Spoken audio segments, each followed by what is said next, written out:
was wrong to say. I wouldn't change a thing, 'cause in the story of our lives, the best of times through colored glass. Time rolls on enough to let me move on past, but every little now and then it creeps on back to shape my smile.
Good morning, good afternoon, good evening, whichever the case may be, for all of you listening out there across the crazy planet Earth.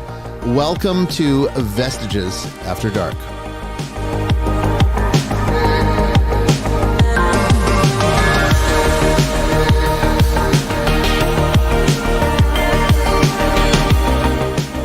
And I am your host, Bishop Bryan Willett, coming to you live from the foothills of the Appalachian Mountains on this March 8th, 2022.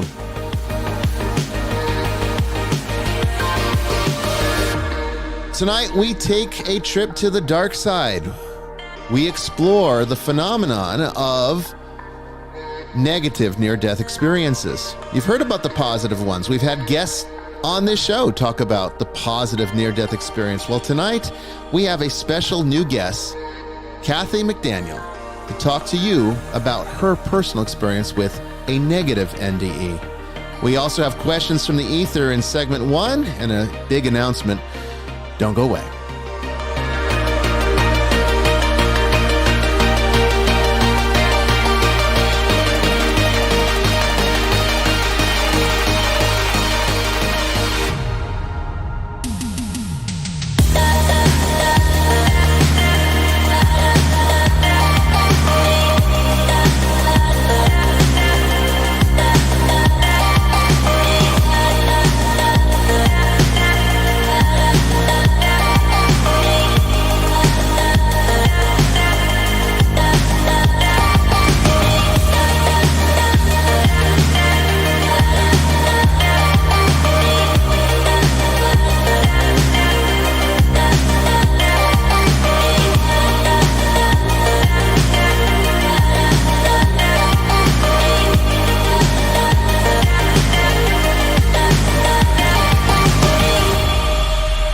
Well, hello, everyone. I hope all of you are relaxed and ready for an interesting evening. We have a fantastic show as usual, but this one is going to be, I think, a little bit different from the ones that we've done in the past. I mean, certainly we're no stranger to the more unsettling parts of the paranormal. We talk about demons and exorcisms and other things like that. But tonight we're going to talk about something we've never discussed really on this show before, and that is the negative near-death experience. That's coming up here shortly. But first, I want to talk about two questions from the ether.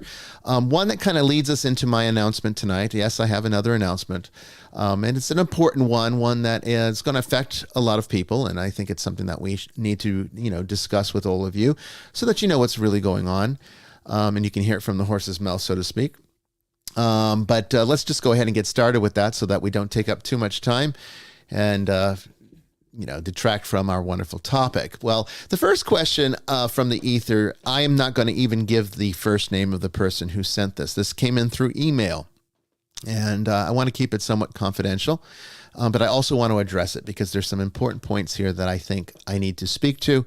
And also, I'm going to make sure that the church responds to him personally so that we can maybe give him some further guidance privately. But it's something I thought I should mention and discuss openly on this show. So this is the email, and then I'll give my answer.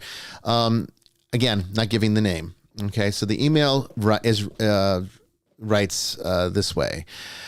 I spent some time fighting against ISIS overseas as a freelance fighter. I did some really bad things to people who did some really bad things to a village. When it happened, I was so enraged that I literally blacked out, though never lost my consciousness. What I did that day, for the most part, was like a dream where you only see bits of what is happening. In my nightmares, I see it all in detail. I had never experienced something like that, but what I saw in the village was also something so bad, it really stripped me of my humanity for the people who did it. The fighters who I was with were all afraid of me after that day. I know I cannot atone for the things I did, for I didn't have to do them, but I could not gain control. Today, when I found out just how bad Putin has been in the genocide he has unleashed on Ukraine, I once again felt the rage that I cannot explain, the same rage I felt on that day. I destroyed a TV and threw a chair through a window. While doing it, I felt as if I was in a dream. I feel an overwhelming need to go back overseas and fight against Russia to protect Ukrainians. I know I could help. It is what I am good at. I am, for the first time in my life, though, scared. Even now, I feel the rage in me. It has not subsided. I need your honest opinion on if I should do this. The call is screaming at me and has been all day. The fear is overwhelming also. I don't want to have uncontrolled rage. I have never had this issue before. I am not sure what to do. Please advise me, yes, go, or no, stay. Okay, kind of a weighty email that we received. This came in actually yesterday, and I think it's something that definitely warrants, there's a few points here that warrant discussion. And very briefly, no, don't go, okay, for a couple of reasons. Number one, you're already indicating very clearly that there are elements here where you're losing control. You're not in control of your emotions. You're not in control of how this is making you feel.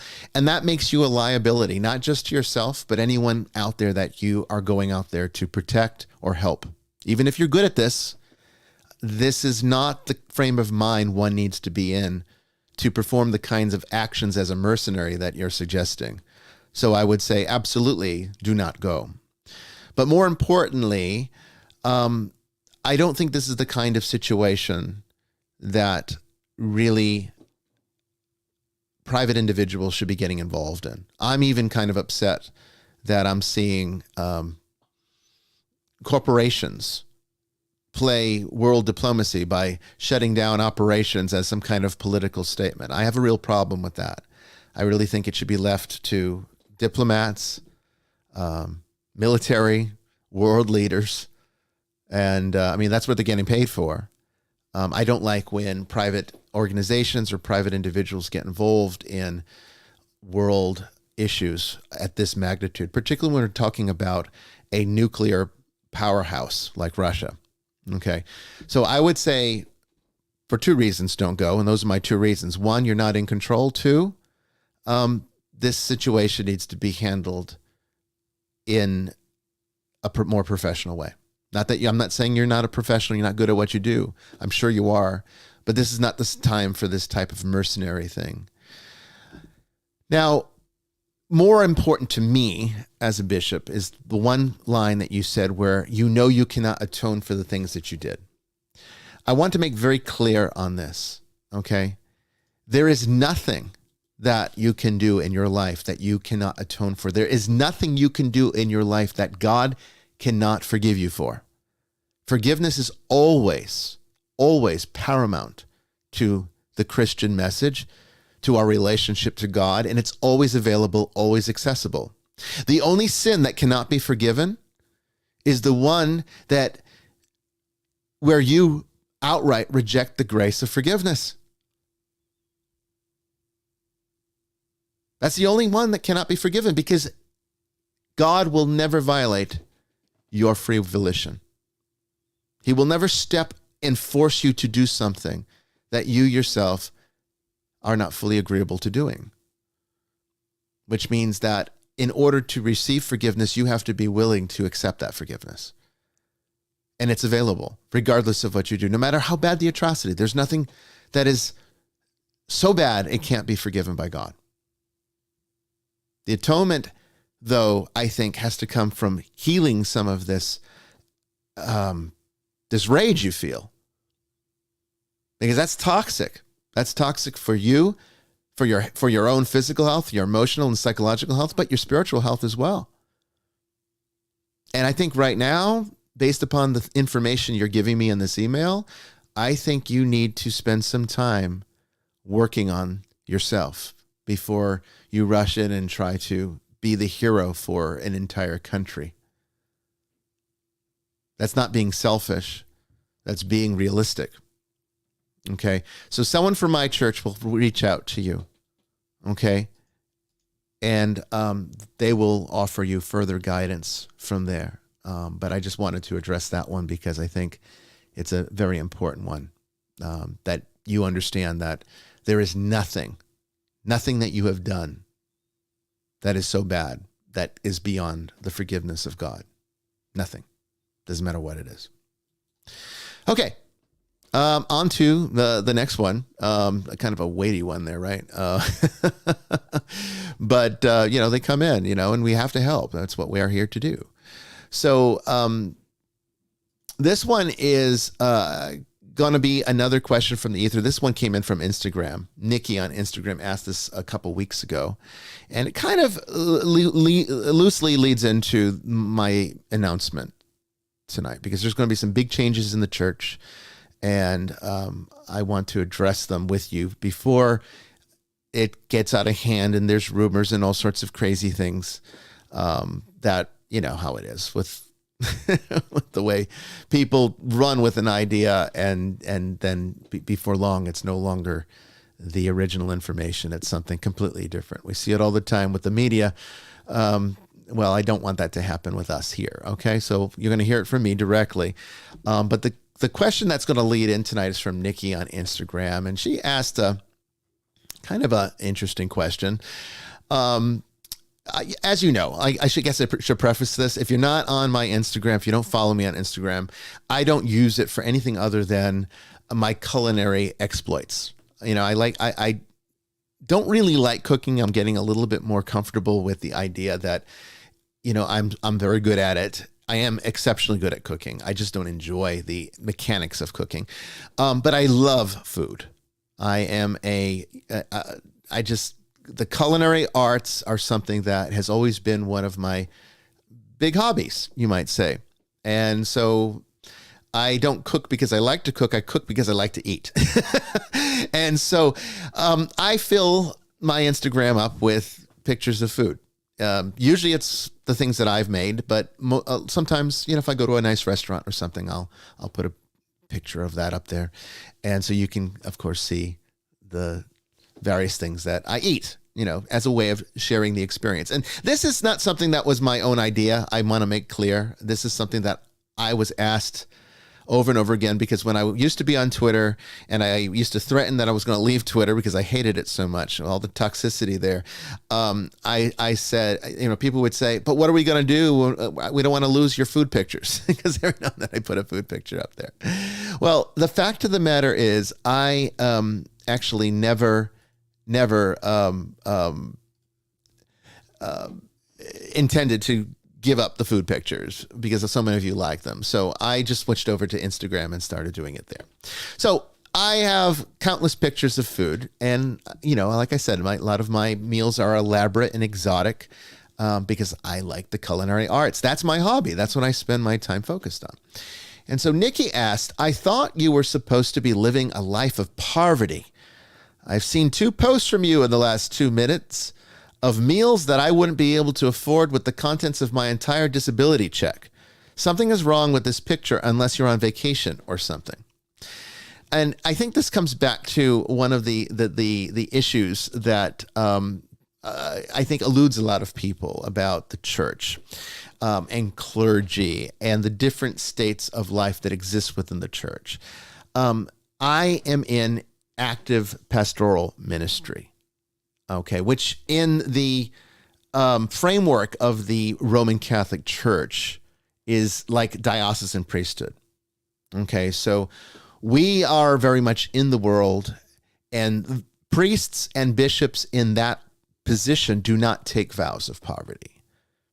Okay, it's even further exemplified by the fact that in the independent sacramental movement, there is typically little to no income that comes in from ministerial work. And so that typically requires clergy to take secular jobs or have secular sources of income in order to support themselves, because the church simply cannot do it. Okay, that's not to say that all independent Catholic churches are like this, but the smaller ones tend to be. Okay, so when people see my pictures of food, I want to make very clear, your donations are not going to filling my insatiable appetite. Your donations are going to the ministry. The ministry does not pay me a living wage, but I have secular sources of income that does give me a comfortable life and allows me to eat the way I like to eat. And so that's what I'm sharing with you. I have not taken a vow of poverty, nor am I required to take a vow of poverty. In fact, it's even worse than that. Bishops cannot take a vow of poverty because they have historically been, at least not active role ones. I mean, there's other types of bishops too, but the kind of bishop I am cannot take a vow of poverty because we are the property holders. Okay. And that means that we are in a position to where we have to secure our resources of survival a different way. So that hopefully answers this person's question, but it does bring up the issue of where does the vow of poverty apply and how does that affect the churches that are small like this one?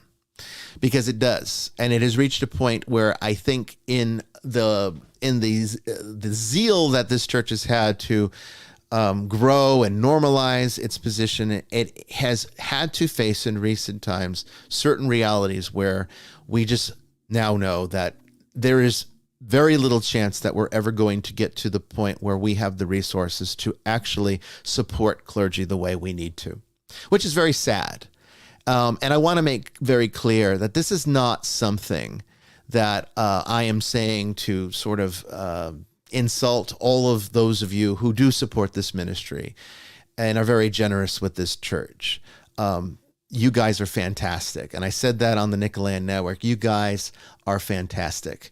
But the reality is the amount of money that needs to come in to run a church and a ministry of this kind is going to require there to be thousands of times all of you in order to bring in the resources that are needed to keep this ministry going the way it needs to go. And so I think that in the early days of this church, we set up things that were hopeful rather than based in reality. And one of those things was creating a religious order. And what we wanted was a way to be able to commission monks and nuns to live the religious life and to be able to support the church in that religious capacity, free of the concerns of the mundane world. That's the bishop's job, to have to deal with the mundane world on top of the world of the church. And it's kind of the job of his priests and deacons to do that, but not the job of the monks and nuns. They are there to live for the church.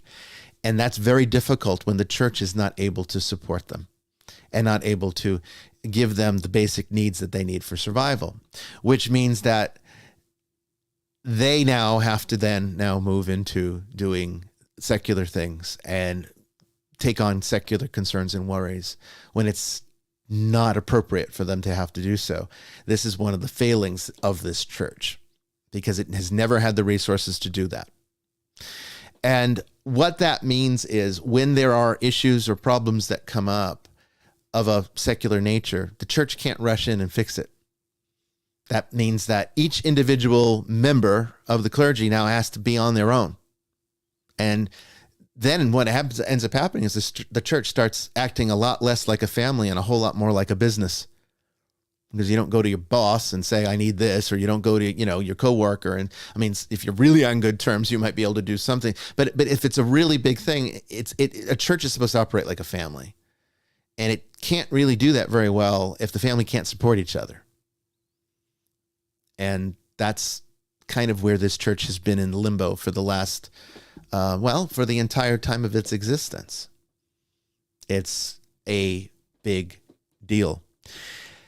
And so the way that we got around some of this in the early days was to create a modification to the vows, the triple vows that religious have to take. As you should know, monks and nuns take a vow of poverty, chastity, and obedience. And that is an ancient practice, goes back to the earliest days of the church. And it is something that's been carried on up until the present day. Again, deacons, bishops, and priests typically don't take this unless they are religious deacons, bishops, and priests. Diocesan do not do this. Active world priests, active ministry priests do not do this. All religious, however, do. And what that has led us to have to do is, well, we can't support our clergy, so that means they're going to have to go and take on secular concerns. But the hope is that once we build and grow to a certain point, then we will no longer have to worry about them taking on secular concerns, and then the church can care for them as it's supposed to, as it is intended, as it has always done for the last 2,000 years. But even in the Roman Catholic Church, this becomes difficult because the funding, I mean, I know that a lot of you think the Roman Catholic Church is just rolling around in money, but it really isn't.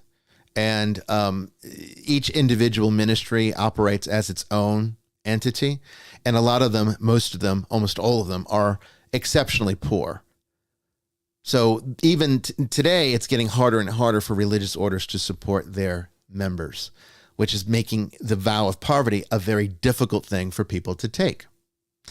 And again, when there's issues that come up of a personal nature with an individual monk or nun, the church needs to be in a position to be able to fix that for them. And if it's not financially in a position to do so, now it becomes an issue with their vows.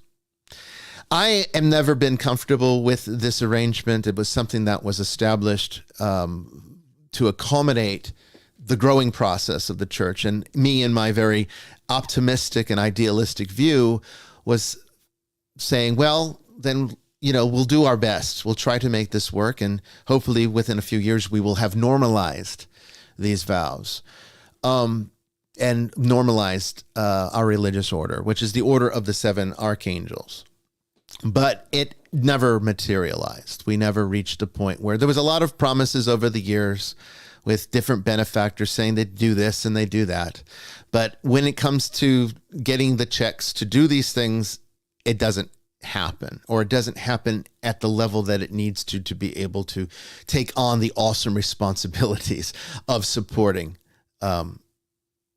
people who have taken a vow of poverty, which doesn't mean that they are that they are living on the street. A vow of poverty doesn't mean I'm going to go live on the street and eat dirt. A vow of poverty means that you have completely divested yourself of all of your personal belongings, all of your personal property and assets, and now live completely to the needs of the church. And then in return, the church takes care of them. And in the more, established orders, they live fairly well. I mean, I know that in the monastic orders I lived in, they were not definitely ate very well. We ate very well at the monastery. We had some gourmet food. It was fantastic. So it wasn't really poverty like you would think of, like street poverty. You're talking about a personal vow to not be concerned with the things of the world, which is why it becomes problematic when monks and nuns have to take on secular jobs or secular sources of income or focus on secular resources in order to survive. That's where it becomes problematic. And we've kind of faced this because, as you know, Sister Mary Joan was an active duty police officer when she came to us, and we weren't in a position to take care of her yet. And so, she had to continue to work and continues to, to this day, to have to take on secular sources of income in order to survive. Sister Maximilian is my operations manager for my business. And, that's hard work, very difficult work, very involved work, and it's secular. And these things are distractions from the needs of the church and the focus on their religious life. Whether we like it or not, it is. And so the decision was made because we now feel that there is just no possible way that this church will be ever in a position after all these years. And remember, this church has been established for more than a decade now. we don't feel there's ever going to be a means for the church to be able to do this. And that would mean that everybody who is a member of this church is going to have to maintain secular sources of income in order to survive, because the living wage is, and not even for me. I mean, I still don't get paid a living wage, and I've been doing this for 10 years, and I've been doing it for full time and a half.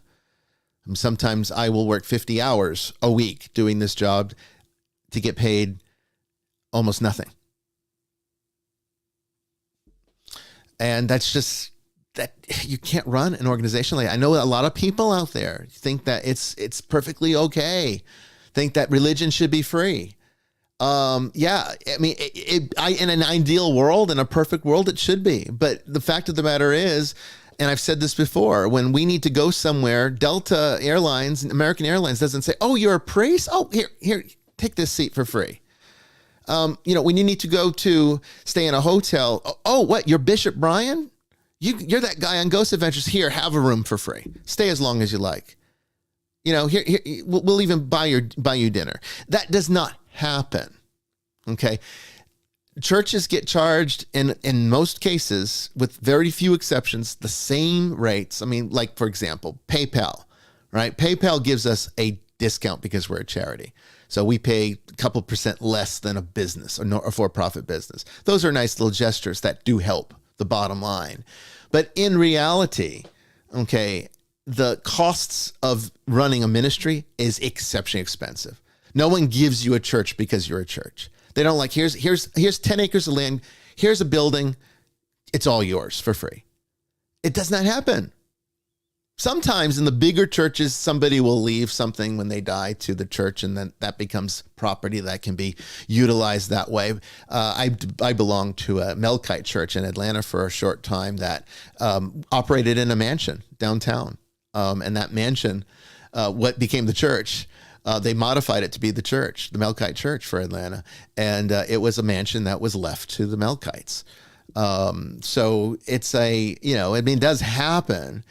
But think about the number of people you need in order to have the pool to draw from where the chances of that happening can occur. When you're a small church like this one, it's next to impossible to expect something like that. So we've been having some meetings and conversation about what to do with this church going forward. And one of the things that I think we've all been on the same page with is that what we've been currently doing does not work. And this is now requiring us to make some very severe modifications to focus on those things that do work within the framework that we have to work with, which is not very much. And again, it's not to say, you guys don't do enough. You guys are doing great. Most of you are very supportive, but the problem is there's not enough of you. There's not enough of you out there who are a part of this church. I mean, a lot of the listeners of this show are not part of this church. A lot of the listeners of this show are just interested in the paranormal, and they like this show, which is fine. I mean, I do this for everybody. It's not just for the church people. But as far as you that support this church, you guys are doing great, but there's just so few of you. There's not enough to support what this church needs to be able to start paying salaries and taking care of its clergy correctly, which means that we really don't have any business operating a religious order at this point. And that was the conclusion I came to, and one that after deliberation with the board and everything, we've decided that it is time to move away from things that are not working after all these 10 or more years, and focus on the things that do. So what that means is we have now, I have signed the declaration this week to dissolve the Order of the Seven Archangels. And Sister Mary Joan and Sister Maximilian are stepping down and returning to the secular life. They will be secularized back into lay ministry as acolytes for the Nicolaitan Church. Their positions as my exorcist assistants will not change because that comes from the minor orders. And the function, I guess, of their role in liturgy will not change. Their work administratively will not change. Really, the only part that is changing here is the fact that they will no longer be considered clergy because they will be secularized back to their lay positions that they held before. All without prejudice. This is not a punitive action. This is not because they did something wrong. It is strictly the reality of this church in a world that is very expensive with support that is not sufficient. And so when you hear me complaining, and I know a lot of you said, oh, it's not complaining, it's frustration. And maybe it is frustration. A lot of it's complaining, though. It is complaining. You hear me complaining about not having the resources to be able to do what this church is capable of, well, now you know why. Because behind the scenes, there's all these other things that I need to take into consideration, and I can't have nuns in a vow of poverty who are having to go and focus on secular sources of income, which is contrary to the whole purpose of the vow of poverty, which is not to be poor, but to be completely removed from the attachments of the real world and focus only on God. They can't do that if they're having to focus on secular survival, which is what they have to do. It's not their fault. This is the reality. This is the same reality I deal with. It's just a little bit different for me because as a bishop, again, as I mentioned, I don't take a vow of poverty. I kind of have to have a foot in both worlds, but that's not the place of nuns. And so we tried to make this something that could function. It is not something that can function. We don't get the support we need in order to keep it going. And so they will still serve this church in much the same capacity, just not as nuns. And that was the decision that was made, and I signed off on it this week. So it is a final deal. So we now, you're going to be probably like, well, what do you call them now, right? Because you know them, Sister Mary Joan, you know Sister Maximilian. Well, Sister Mary Joan, and we can make this a little bit of a game, not to make light of a severe situation, because it's sad that we have to do this, but it is what it is, right? I mean, this is the world we live in, and reality is reality. But we can make it a little bit of a game, because I can tell you right now, it's going to be very hard for me, as much as it is for you, to not refer to Sister Mary Joan as Sister Mary Joan. So her name is Jamie Wolf. Okay, so you will be calling her Jamie Wolf, and you can maybe count or maybe take bets as to how many times I'm going to still call her Sister Mary Joan before it finally sinks in. It's probably going to be a while before I don't make that mistake. So if you hear me make the mistake, I'll slap myself on the wrist behind the, off camera. But so Sister Mary Joan is now Jamie Wolf, and that's how you will refer to her as. She is an acolyte in this church, and in full reception of all four minor orders.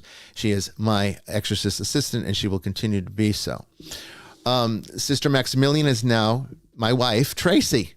Okay, so and she has a special role in terms of being the mother of the church, because when the wife of a pastor in the Orthodox Church has a special sort of grace that comes with their office, and they have different names. In the Russian Orthodox Church, it's Matushka, although I don't think Tracy wants to really use that term that much anymore, because nobody's really happy with Russia right now, and I don't blame her for not wanting to use a Russian term.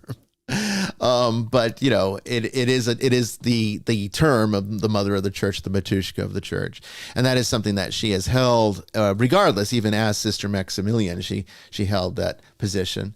But it is something that the Greeks have different terms. The point of the matter is it's the mother of the church, okay, and that's what she's going to assume. Some of that grace of my priesthood sort of gets carried into her, because remember the theology of the two become one flesh in matrimony. Well, some of that grace is actually there for her as well. So that's the state of things. And I wanted to make the announcement myself, because I didn't want there to be rumors that, Sister Mary Joan must have done something wrong. No, she didn't do anything wrong. This is just the simple fact that this church doesn't get the support it needs. Those that support it are fantastic. There's just not enough of you. Okay. And it's forced us to now make different decisions going forward. And we just are not financially in a position to support nuns in a vow of poverty. We can't do it by the canons of the church. We'd have to violate our own canons to keep it going. So we've made the decision that since there's no prospect for being able to move beyond this, we're just going to dissolve it. And they still are working with me through the order of exorcists anyway, so that's not going to change. Okay, we will just be able to hopefully be more effective because now we're not trying to fund a program that is so expensive. There's just no way we're going to be able to do it. And I've told you, it's in the hundreds of thousands of dollars to do this every year. We don't get hundreds of thousands. This church does not get hundreds of thousands of dollars in donations. It's lucky if it brings in about $20,000 a year. That's about as much as it brings in. On some years, it might be a little bit more depending upon what we get. But sometimes it's been less. When it started, it brought in about $500 a year. I think the first year it had $500 that came in. I'd like to see anybody live on $500 a year. If you can figure out how to do that, let me know. Because I'll go and teach the nuns. But I wanted you to hear it from me because, obviously it's something that's important. But you'll be seeing them change their handles online. Okay. Their bios, their emails will be changing too, but I've instructed them to keep their old clerical emails open and have them forward to their new emails. So they'll be setting up, or they might have already set up their new email accounts, and I'll put that announcement out when they're ready. And also, office@nicoland.org is now operational again. I know that had been down for the last couple of weeks. Okay, so that's our email's working again. So that's another thing to keep in mind. Okay, but if you send it to Sister Mary Joan's email, or if you send it to Sister Maximilian's email, it'll still get to them, but they'll respond to you from their new secular emails that are appropriate to their new offices in the church, or actually the old offices in the church, because they are basically reverting back to what they were prior to becoming nuns. Okay, I hope that is clear. So it's not going to be too earth-shattering here, but it is something that I, again, wanted you to hear from me and not from the street. So let's see if I can actually do this right, because it's always going to be a challenge. But joining us tonight is Jamie Wolf. How are you doing tonight, Jamie? Yeah, I may be called myself Sister Mary Joan for a while too. It's going to take some getting used to. We're going to take bets, okay? And so we'll see how many times we make a mistake. So someone has to tally it. Because, technically speaking, I usually call you sister, and that's not exactly inappropriate. You can still call me sister. Yeah, because, that's a kind of a church. Churches tend to refer to their members as brothers and sisters. So that's not exactly, but if I call you Sister Mary Joan, that will be a tick. And you guys, someone keep a tally how many times I make the mistake, and we'll see if I can get it right. Yeah, every time that clerical name is mentioned, you got to take a drink. Yeah. Well, we'll be drunk by the end of this. Yeah, that's going to be rough. Okay, well, we've got a great show for you tonight. It's going to be fantastic, I promise you. And I hope that you have a lot of questions for our guests. I hope some of you even call into the show because it is going to be something that's going to dazzle you with these stories. And it's something that Jamie will be able to interject some of her own personal experiences, because she's talked about it before on this show, her motorcycle accident, and she died 3 times, and she also had a negative NDE. They're very rare, but our guest tonight had one. Okay, and our guest is a Kathy McDaniel. She was hospitalized for a disease called ARDS. ARDS. I'm saying that right. I don't know if it's ARDS or ARDS. It's a type of lung failure. This happened in 1999, and she was placed on a ventilator and into a drug-induced coma. A disturbing near-death experience occurred, and although mostly traumatic, the indescribable bliss of heaven shifted her religious beliefs to a deep spirituality. Kathy credits the International Association of Near-Death Studies, IANDS, members for sharing the tools to learn acceptance and an integration of her disturbing NDE, allowing the joy of her purpose to emerge. She continues to share her comforting message of God's mercy and unconditional love via podcasts, radio programs, and speaking engagements. So this is going to be, I think, something unlike anything we've ever done before. It's going to be an interesting story, so listen up. Welcome, Kathy McDaniel, to Vestiges After Dark. How are you doing tonight, Kathy? I'm doing great. Thank you for having me on the program. Oh, Thank you for coming on, Kathy. Absolutely. We are blessed to have you here with us. And as I told you, we're just a conversational show. I don't have any set questions for you. I just kind of listen to what you take us on a journey, and I'll interject as we go. So I think the best place to start is what happened and what did you see when you died? Well, just to jump right in there, I need to give you a little background. Let's do it. All right. I had been asked to be a caregiver for a very dear friend, and he had diagnosed with leukemia. So I came up to help him, and a 2 to 3 month stint at a research hospital turned into 7 or 8, 9 months. And after all that time of drama and trauma and not sleeping well and all, he died. And I was pretty wrung out about then. And there was a flu going around, which I picked up. And it took me out pretty quickly. And another friend had taken me down to one of those doc in the boxes to see if they could help me. And they gave me some pills, sent me home. And I got in the middle of the night, I woke up and I knew I was very, very ill. So he took me back to the doc in the box.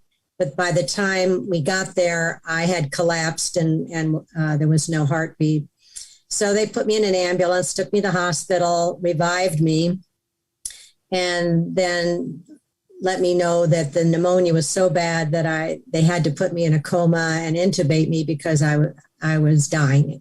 And they said, and this is the kicker, that they were going to give me something called white amnesia, which was a type of sedative that would mean I could not remember anything that would happen to me during the coma, because it was going to be traumatic. And they just give it to you, and then you go to sleep, and then if you're lucky, you wake up. Well, there was nothing I couldn't say no. And my family was there. They're all saying you're going to be fine. And so they did put me out. Well, all of a sudden, and I don't know when it was, but I became conscious. And it was totally black. And there was no sound. And I had no idea where I was. I thought, somebody playing a joke and put me in the closet? I mean, I had no idea. So I was afraid to move because I didn't know if I was sitting on something or standing somewhere. And I just stood there and waited. And then it seemed to me like it was becoming a bit light, and like it looked like a reddish glow. So I thought, well, wherever I am, I think the sun's coming up. So I was encouraged with that. But as it got brighter, I noticed there was a lot of swirling fog, and it was getting pretty hot. And then I started hearing these shrieks and moaning, and I thought, oh, good grief, this can't be good, So I still waited. And all of a sudden, out of this fog came this voice, like Bela Lugosi is the only thing I can, it makes it sound. And it said, "Do you know where you are?" And I thought, I hope I'm wrong. And I said, "Hell?" And the voice came back with this booming, awful laugh. Boo-ah-ah-ah. Well, that just freaked me out. I didn't care where I was, but I wasn't staying there. So I ran into the darkness. And then what happened, Brian, it was so weird. The whole thing was like a series of scenarios and movie sets. I'd find myself in all these different places. The first one was a burned out major city, and there were fires, and buildings had fallen over. People were screaming. There were smoke and chaos. And I thought, oh my God, there's been an atomic bomb. That's what happened. That's why I'm here. And I, the whole time I was there, I never knew I was dead. I was still me. It was my consciousness. I didn't know. I didn't have a body. Somebody asked me, well, didn't you look down? It's like, no, and there were no mirrors. I just felt me. So I felt like I had been thrown into a war situation and I had to save myself. So I tucked into some concrete blocks that had fallen over, trying to get my bearings. And there were things roaming around making clanking noises. I couldn't tell what they were. And then people screaming at one another. And finally there was another person, I thought, kind of hunkered down. So I just yelled over. I said, I took a chance. I said, gee, I'm all by myself here. Can we get together? Maybe we can find some water or start a fire. Maybe there's other survivors. And then this lone voice echoed out at me, we are all alone here. This isn't good. And what's here? Right. Then with the clanking noises, this big shadow went by, and I swore it was like a big mechanical spider. Then I thought maybe the aliens had come. I don't know. There was nobody to talk to. It was just me. So I ran. I tried to get out of that area with spiders. That's like my number one thing I hate in the whole world is spiders. And as I tried to get up, there was another group of kind of people that came toward me, and I'll leave that for the book. It's all detailed in the book, but this is just scene one. So I got away. When I went over the fence, all of a sudden I was in another place. And I know I'm not asleep because it was real.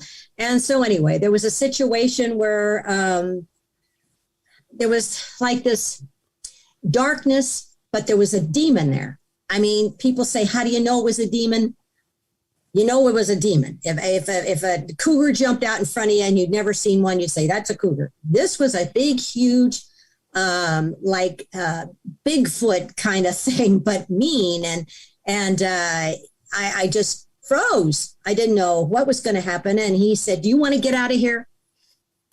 And I says, yes, I really do. And he says, well, you do one thing for me and I'll see you that you get out of here.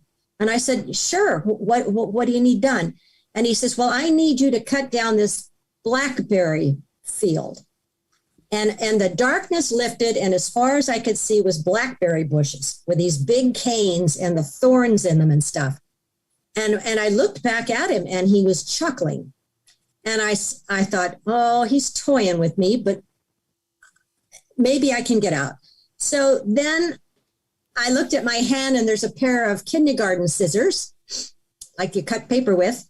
And that was what I was supposed to use for this, as far as you could see. So I thought, he's laughing out loud now. And I just scooched down in, got all scratched up with the thorns. And I thought, I'll show him. I'm not a quitter. So I started chewing on this one big, huge vine. And I finally got through it. And I went to put it behind me. And when I turned back around, it had grown back. So I looked up at this creature, and he was really laughing. And I thought, you're not going to get me. So I let down again and started cutting. And boom, I found myself in still another situation.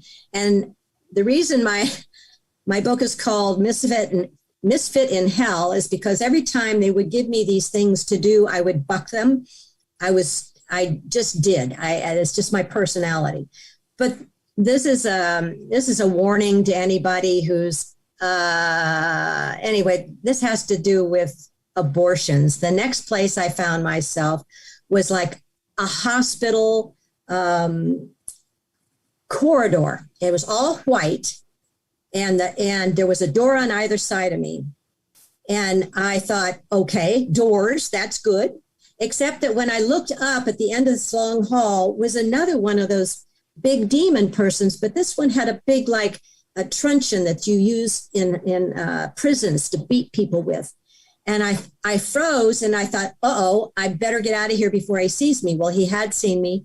I went to turn to the right, and then I thought, well, no, maybe I'll go to the left. But when I turned back around, he was right in front of me. And he said, you've got a job to do. Everybody has a job.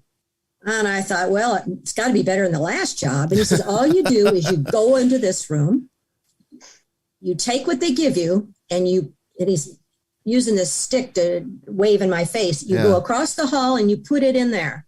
Then you come back and go back in this room, take what they give you and go in the back. So I thought, okay, I'm going in that room because A, there might be somebody that can help me. B, there may be a door to get out of. So I went inside. But when I got inside, I looked around and there's all these gurneys with people laying on them. And I thought, what? And I could tell that they had like sheets over their legs and their legs were splayed. And then there was somebody in between their legs, doctors or something on stools. And I thought, oh, those are women. I wonder what they're doing. And so one doctor raised his hand. It was all bloody. And he turned around. He said, get over here. And so I ran over and he said, stick out your arms. And I did. And he had been doing an abortion on this poor woman. And this baby was all cut up. And he put it in my arms. And I'm a pro-lifer. Yeah. And that was terrible. Yeah. And he says, go out of the, and so I went in the hall and stood there, the demon, and he pointed to the other side. And so I went into that room, and as far as I could see, Brian, it was just piles and piles of these little babies. And I went back in the hall and he said, back you go. And I said, I'm not going to do that. And I crossed my arms and I looked way up at him because he was very tall. And he says, oh, you have no idea what you're bringing upon yourself. And I says, I'm not going to do it. And he raised his truncheon and I closed my eyes and I was in another place. And this just kept happening over and over. And it got worse and worse. And here I am 23 years later. And it's still hard to talk about. Yeah. Oh, yeah. It just never goes away. So I ended up on a road. A lot of the time I was on this, like a dirt road with rocks on it. There was just a little bit of light, like glowing fires somewhere. So it only went one direction, either way. And I just picked a way and I would walk on it. And it just, that was the best part. When there was nothing and nobody around me, where I could just walk and walk and walk and walk. One time I said to myself, my God, this is just a big treadmill. I don't think I'm really getting anywhere because there's nothing to break up the scenery. But it would lead to different scenarios. And one that was particularly strange was one where there was a living relative of mine there. Again, I didn't think I was dead, and to see someone that I knew, confirmed it. And so by then I felt hungry. I felt tired. I felt sad. And so to smell this food, she was making a banquet of some sort with big piles of table of wonderful smelling food. And I just said, her name, I was so happy to see her. And, I said, gee, I'm so hungry. Do you think you could get me just a little plate of that food? And she and I were very close. She's a younger person in life. And she just looked at me and said, this is for the important people. Oh, wow. And I thought, what? And I just walked on. And I thought, am I ever going to get out of here? But skipping forward, I did get to a village. That's all I could figure it out because there was a lot of people milling about, and it was dark, and they all had like ragged clothing on, and my sister's a fan of Night of the Living Dead, so that what it crossed my mind is these are zombies. I mean, they were making weird noises and shuffling and gurring and carrying. And I thought, oh, this is a particularly nasty situation. I'm in trouble. I better just keep my eyes down, shuffle a little bit, maybe get through the crowd off to the other side of the road. Well, I got about halfway through and everybody froze. And the women, the ones that had longer rags on, kind of went outside and just left these ratty men. I mean, it looked like they had leprosy on their faces, and they were mean, and they started pushing me and kicking me, and then they ganged up on me. And when they were through, one of them leaned into my face and says, now we've all got AIDS, and now you've got it. And the worst thing for you is you can't die. And again, Wow. I didn't know what that meant. And I just gathered myself up, and some woman came and kind of burst into the crowd and says, you're with us now. Yeah. And I thought, well, she doesn't look like a monster or something. Maybe I'll go. So I kind of gathered my clothes, and there was about, I don't know, 7, 8 other women that looked like they'd had the same thing happen to them. And she says, come on, we're going to our new job. And there was nothing I could do. I just followed them. Nobody talked to each other. We just kind of heard it behind her. And then it started to snow. And I learned the expression. There's a real expression that cold as hell is a real thing. And I found myself walking through the snow single file with these ladies. And the snow got up to about our chests, but we were still going. And finally this, I don't know, it was a shack of some sort. She says, okay, that's where we're going. And we went inside, and there was no insulation. It was freezing in there. And the lady just, I use that term loosely, turned to us and said, okay, now we're going to wait for customers. And we pretty much figured what that was going to be like. And I had felt by then that I had been there for months, and I was tired, and I was kind of losing hope at that point, and I still didn't know where I was, but it was pretty clear that nobody was going to come save us. So I said to her, I've been here such a long time, and it seems like a particularly nasty, I don't know, day, She says, well, of course it is. Today is Christmas on earth, and that's always the worst day in hell. And that was the first time I heard the word hell and Christmas. Yeah. Wow. So I thought, okay, I'm not done yet. So I started singing Away in a Manger. That's my favorite Christmas carol. And the lady had gone on the other side and was fussing with those other girls. And she turned around and told me to shut up. And I thought, no. And I kept singing, Away in a Manger, no crib for his head. And 1 or 2 of the other ladies started singing along. And now she's got her club up, and she's starting to smack people around, telling us to be quiet. And it got to the part of the little Lord, and she shrieked and came running at me. And I just covered my eyes, and boom, it was bright.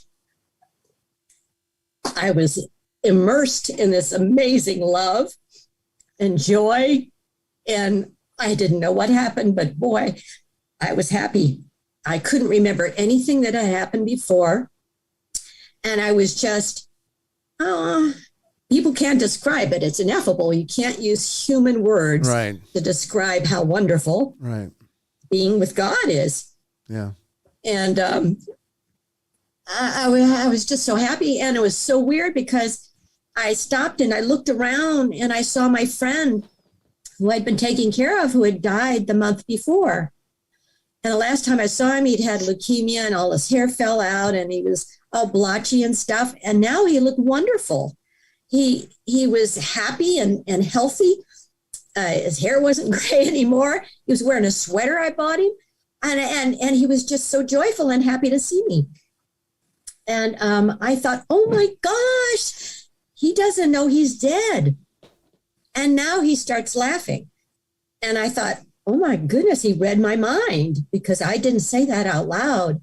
And he's laughing and he's kind of going, yeah, follow that thought. And I thought, oh my gosh, I'm in heaven. And he's here too. And I'm so lucky. I'm just so excited. And I said, well, wait a minute. Where's all the angels and stuff? We're like in this big white room. You could barely see walls and stuff. And he was standing in something that looked like a doorway. And I looked over, and there was like an architect's table with this great big book on it. And it was open about halfway. And I thought, wait a minute, something hit me. And I thought, he was showing me something in that book.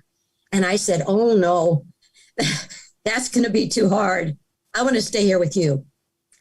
And he looked back at me and he said, Mary Kay, you've got too much left to do. I thought, oh my gosh, I'm getting the bum's rush. I said, no, absolutely no. And I crossed my arms, and he just laughed, and boom, I wasn't there anymore. There was a little interim place that I had to go to where I met some people, and I was given messages to give to somebody. And then I woke up again to that good old white light, and there's my family standing around, and I barely recognized them. I have been in too many places in such a short period of time. I don't know if this is real or if this is going to change. And I couldn't talk because I had that thing in my throat. Yeah. And I couldn't move. And they're all screaming, Mom's back. And oh my God, we prayed so hard that we had a prayer circle going around the world to bring you back. And if I had been able to talk, I would have been rude and said, what, you brought me back from heaven, and I've got too much left to do and I can't even move. It was just overwhelming. And it was probably good that I couldn't talk. It was several days before they put some device on my throat so I could talk like a robot. Yeah. But it was just, the hell thing came back. The heaven thing was going away. I thought, I've got too much left to do and I can't move. So it took, I had been in this CCU for 3 weeks. I stayed there another week until they could get the ventilator out. I weighed 86 pounds because I lost all my muscle mass. That's why I couldn't move. Yeah. I could blink and move this finger. That was it. The rest of me was just skin and bones, literally. I overheard the doctor say, we don't know how brain damaged she is, but she won't drive and she probably won't work again.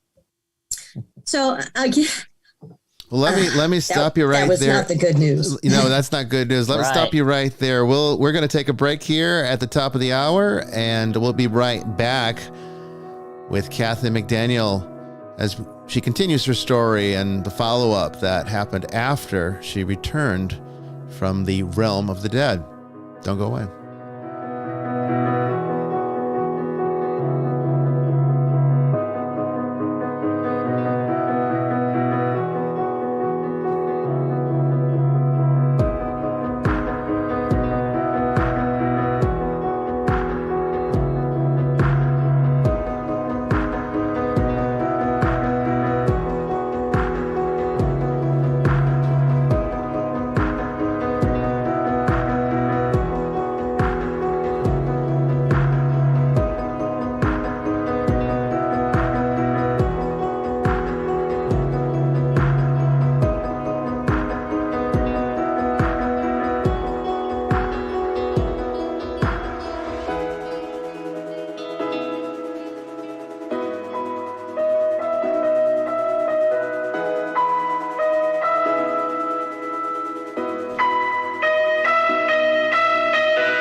Welcome back, everyone, to Vestiges After Dark. We are beginning the second part here as we continue the discussion with our guests, Kathy McDaniel, author of the fantastic book Misfit in Hell to Heaven Expat.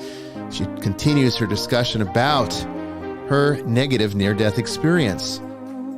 We'll be joined here with Father Chris in the second and third hours, as well as taking your questions from the chat room and answering your calls if you call into the show. That number is 347-514-7150. That's 347-514-7150. Make sure to enter PIN number 376-8923 to get into the queue.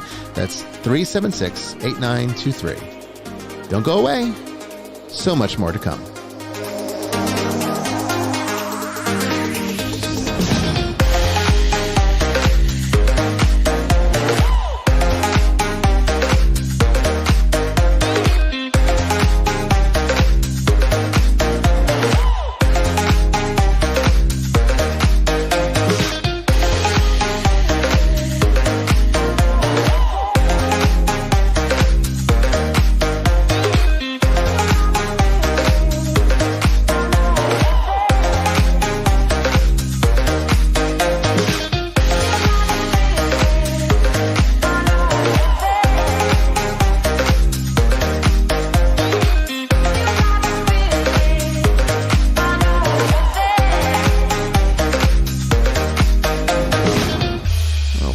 Everyone to the second part of Vestiges After Dark. Again, we are going to be talking this hour more about what happened in the aftermath of the fantastic story that Kathy gave us here in the first.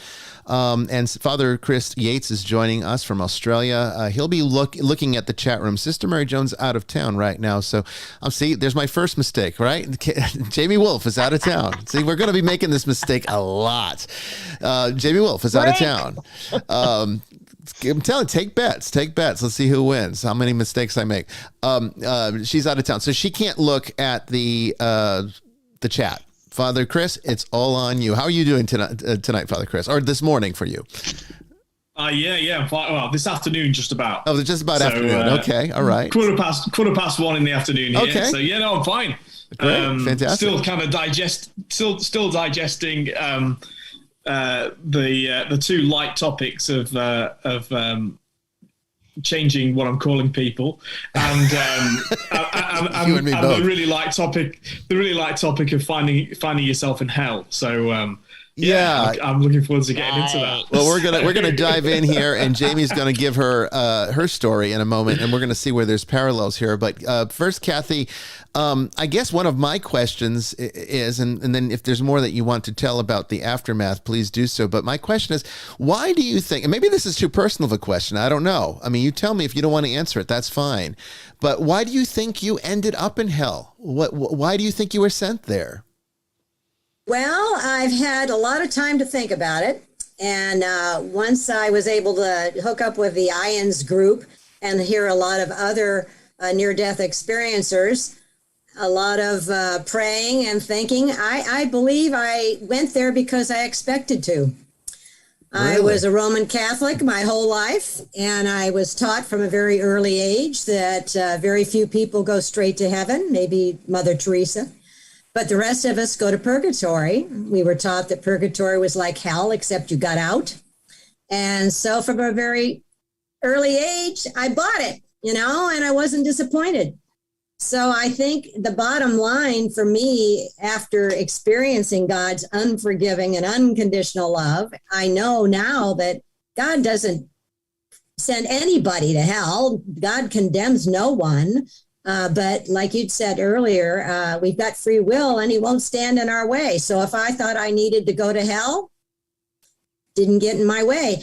Now, I do think that I went there for a reason. And I think that reason was that I needed to come back and be able to tell this story to other people, to tell them to quit thinking that God is vengeful and like a human. God is not like a human, and he loves us unconditionally. So quit worrying about going to hell, because you won't unless you choose to.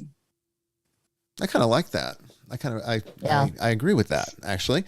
Well, okay. So I don't want to, before we start really discussing this, I don't want to, cut off your story. Was there more that you wanted to tell about that aftermath in the hospital that you feel might be important to the rest of the discussion, or are you ready to start getting into it?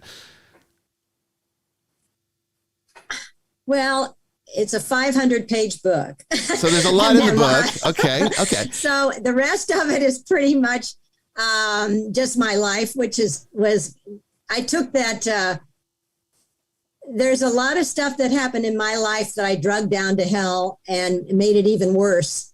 So, but the book also has a lot of sense of humor in it. And I had a pretty wacky family and they were very entertaining. But I think it was the sense of humor that kept me going. There is no sense of humor in hell, and that's probably the worst part about it. But keeping it just has taken a really long time. It's been 23 years since that happened to me, and I've had a lot of growing up to do about spirituality. I've had a lot of challenges with me in the church. And I meet so many people that have had the near-death experiences, and they're pretty much all the same. I don't know. I hate on a show like this, I hate to get too detailed. No, that's fine. I mean, share what you wish to share. Of course, this audience is no stranger to the depths of darkness. We definitely get in there often. So this is really great. Now, I guess Jamie, why don't you go ahead and give, I guess, a recap for those audience members who might have not heard this story before, though you've told it a few times, but just so that we can kind of. I know Kathy hasn't heard it before, so at least for the benefit of Kathy, why don't you tell what you saw when you died, and then we can maybe see where the correlations might be, and kind of experiment a little bit about what this might mean. Yeah, there's a couple of parts that are definitely almost identical. I have told bits and pieces of this story on several different podcasts. So there's some that I've always left out. I'll see if I can fit it in here. We'll just start with, and part of my background, I'm in Illinois with my parents. So I'm in a spare bedroom. So that's why I'm literally laying in bed. Yeah, she's not there because she's just had it I'm with nice us. And comfy. Yeah, nice and comfy. You look like you're ready to just drift right, off. I'm good to go. Yeah, you're good to go. So, good to go. So March 10th of 2012, which the 10-year anniversary is Thursday. Oh, and I think it's wonderful that I'm here with my family. I can spend the afternoon with them. Yeah. So that's going to be great. Yeah, that's good. But that night, I was riding home on my motorcycle, my Harley Davidson Street Bob, for those of you who are enthusiasts. Her name is Elvira. I was riding home from a bar/restaurant. We were celebrating, it was either someone's birthday or just a get-together. We had a small group of friends that we'd get together once or twice a month at the time. And I'd only had like a couple of beers the whole night because when I was on a motorcycle, I didn't mess around with that. Yeah. So I'm going up a 2-lane road going the back way home, and I see headlights swerving all over the road up ahead of me. And I didn't really realize what it was until I saw a car in front of me veer off the road. And then this truck was coming at me. It veered off into my lane, got in the ditch, took out a mailbox, came back up into my lane. I veered over into the oncoming lane thinking I may just be able to gun it and pass this guy. And he overcorrected and came back over into his original lane. And he was going to hit me head on. There was nothing I could do. So I basically just, at the moment of impact, I just let go and let science take over.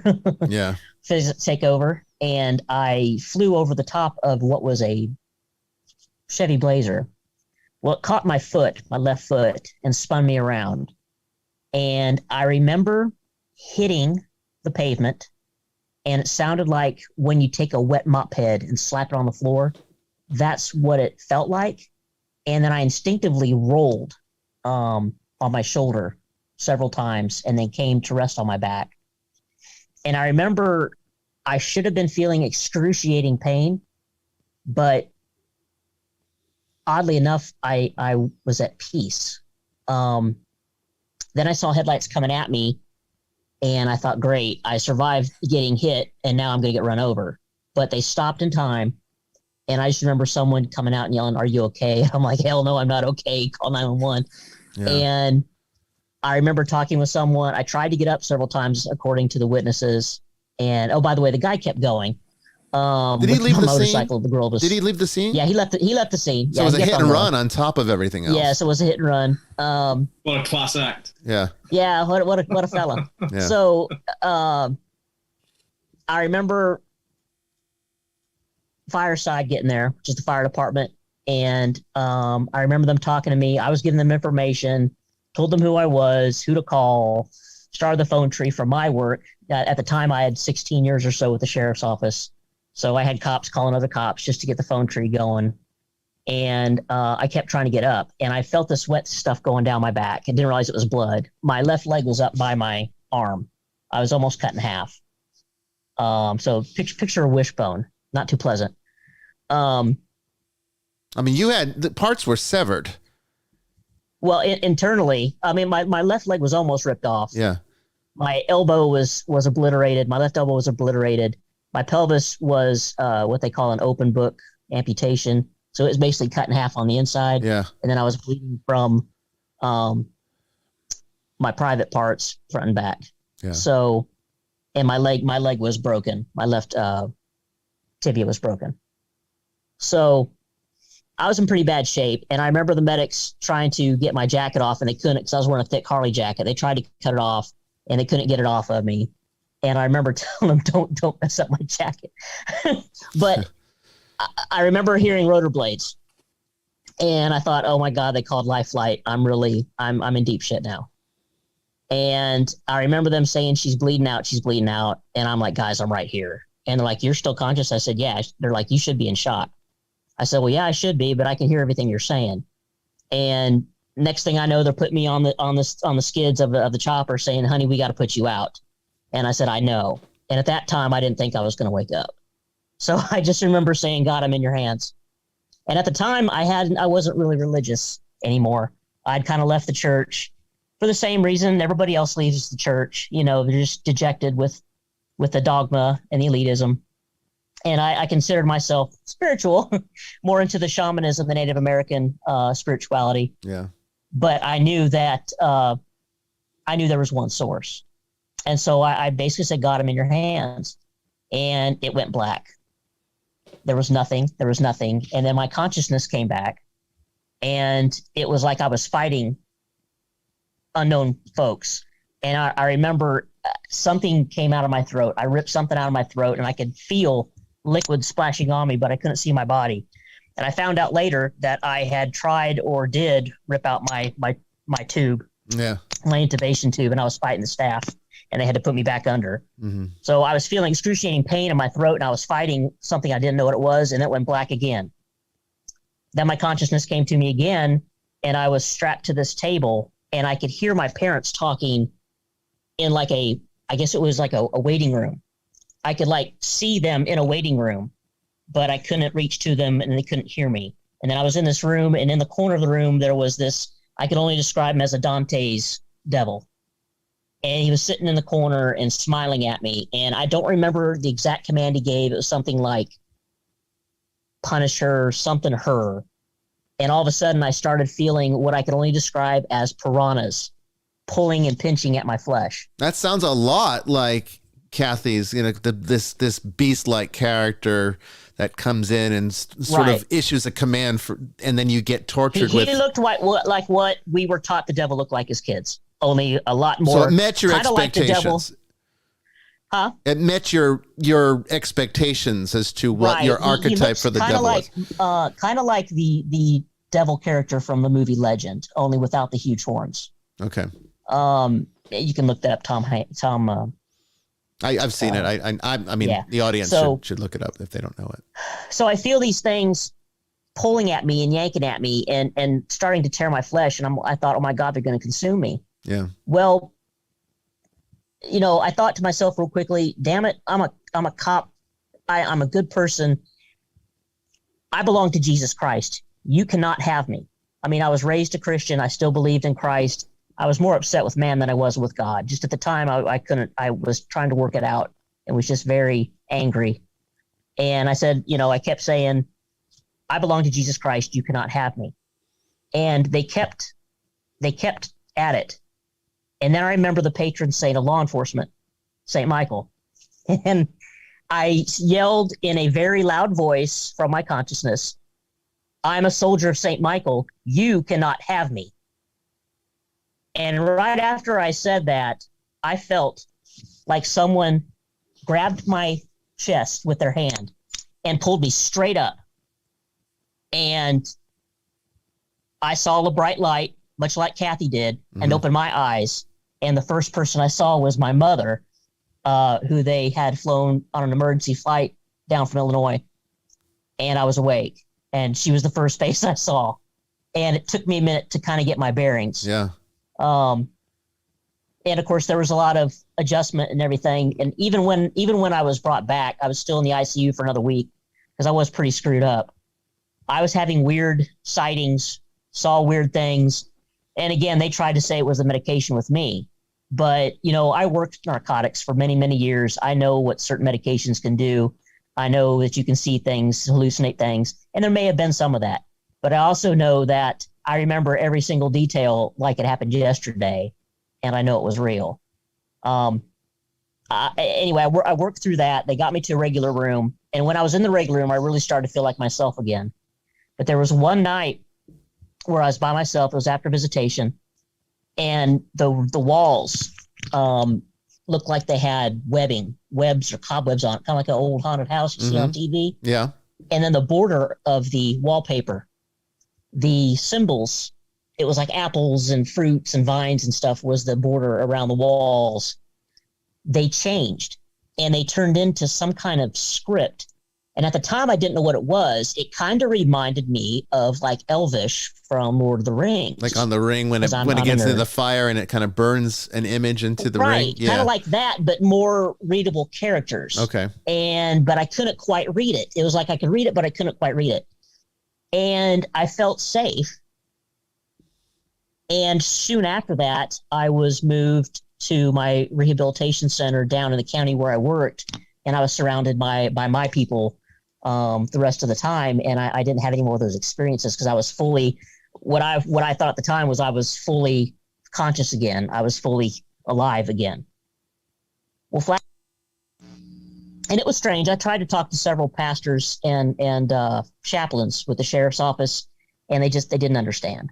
They didn't get it. They akined it to the medication and the trauma, and I'm like, no, this is something different. God bless them. They tried, but they couldn't give me the right answers.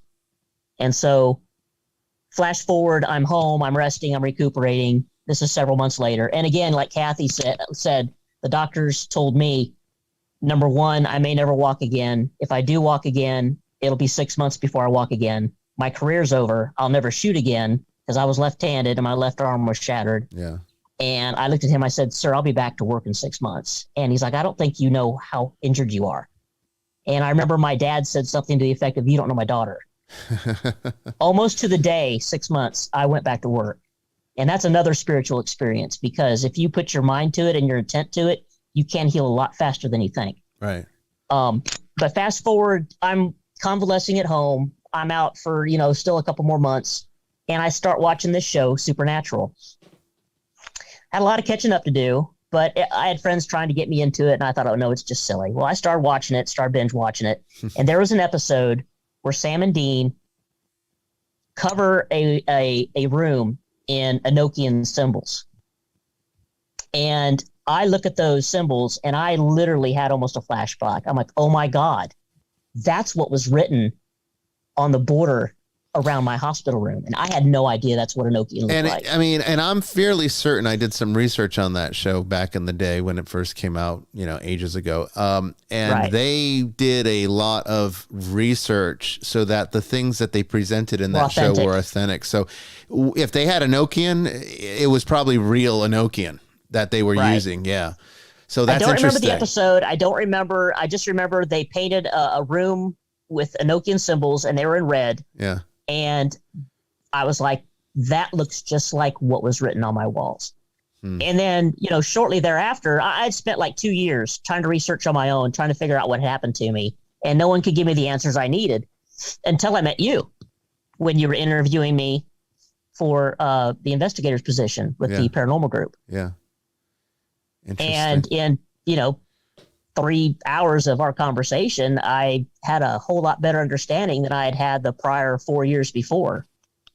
And it changed me. I mean, once I started figuring out that I really did have a near-death experience and I really may have been saved by an angel, it changed me. I even had a reading done from a friend of mine who did my angel cards in tarot. And she had mentioned Michael and Uriel. And at the time, I really didn't know who Uriel was. And I come to find out later that he's like the gatekeeper.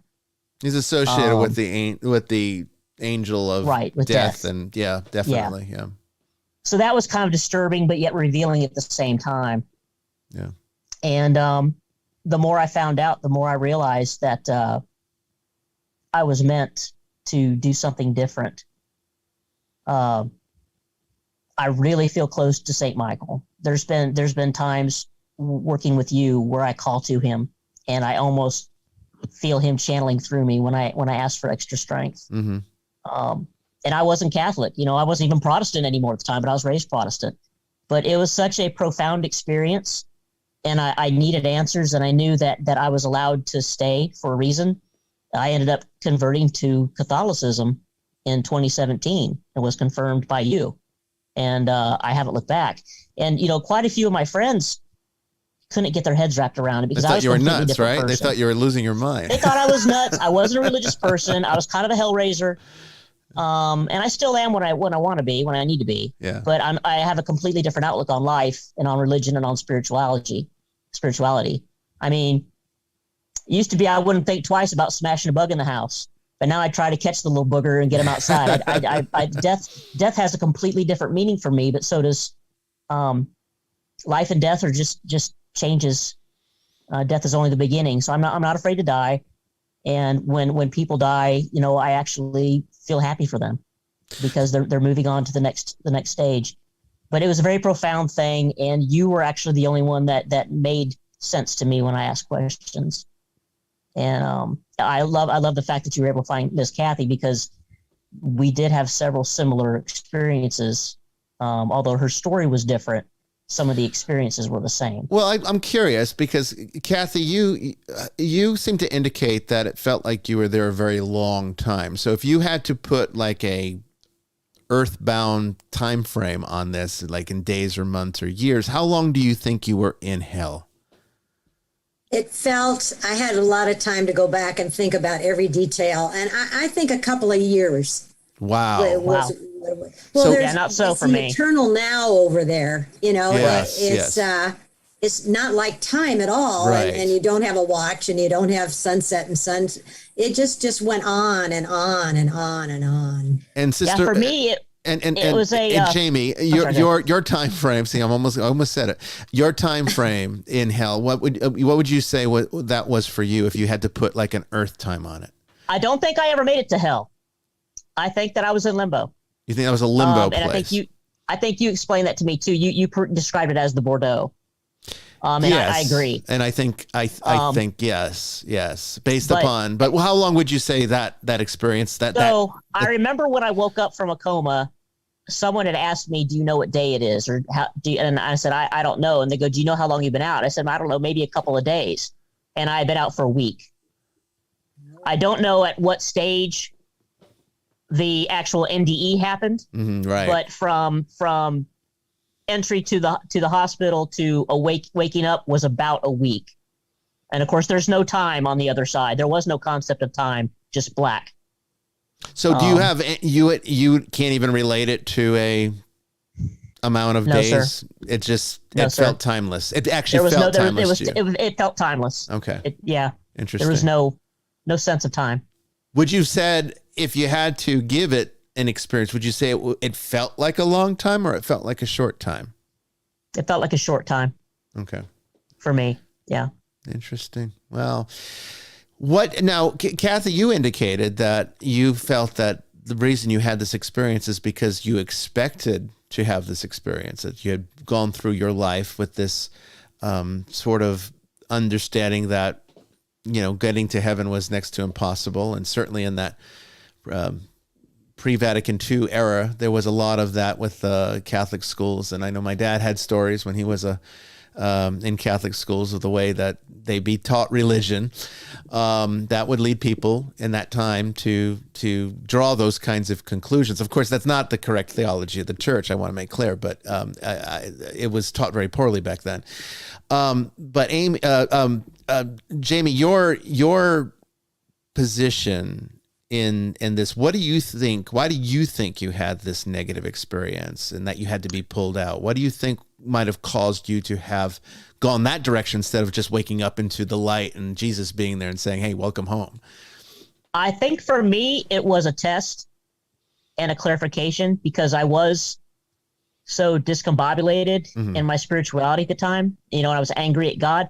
And, that taught me God wasn't who I should have been angry at. I should have been angry at the people that misspoke for God. But I feel that it was a test. And that I gave the right answers and called out to the right. Well, I find it very fascinating that both of you had very similar experiences in terms of being pulled out.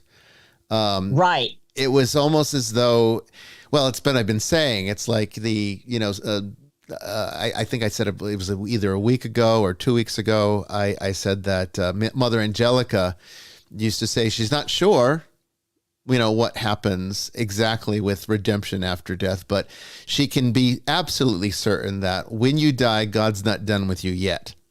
So the idea here is that this notion that you got to get it absolutely perfectly right now, because if you wait until the day you die, it's over, which is kind of the teaching of most Christian theology, not just Catholic. Protestant kind of teaches this too. And remember, even purgatory in the Catholic sense, you're saved. Purgatory is a state of salvation. It's just a kind of a final purification, but it's not salvation. A lot of Protestants sometimes say, "Oh, you're claiming that you can be redeemed after death." Now, that's not what the Catholic Church teaches. The Catholic Church teaches that the people in purgatory are already saved. They already reached redemption. It's just there's purification that's required to enter into the perfection of the kingdom of heaven. Now, but when it comes to this kind of thing, we're talking about something a little bit different here, because we are kind of talking about a kind of almost post-mortem redemption, which kind of puts a little bit of Christian theology on its head a bit. And I'm curious, is this a perception of the mind, perhaps, in the very Buddhist Bardo Thodol sense, as what you're talking about, Jamie? And we talked a lot about this, like you said, back when you were interviewing with us and, trying to get the answers that you were looking for. And you felt that I was able to provide some kind of description that finally made sense to you.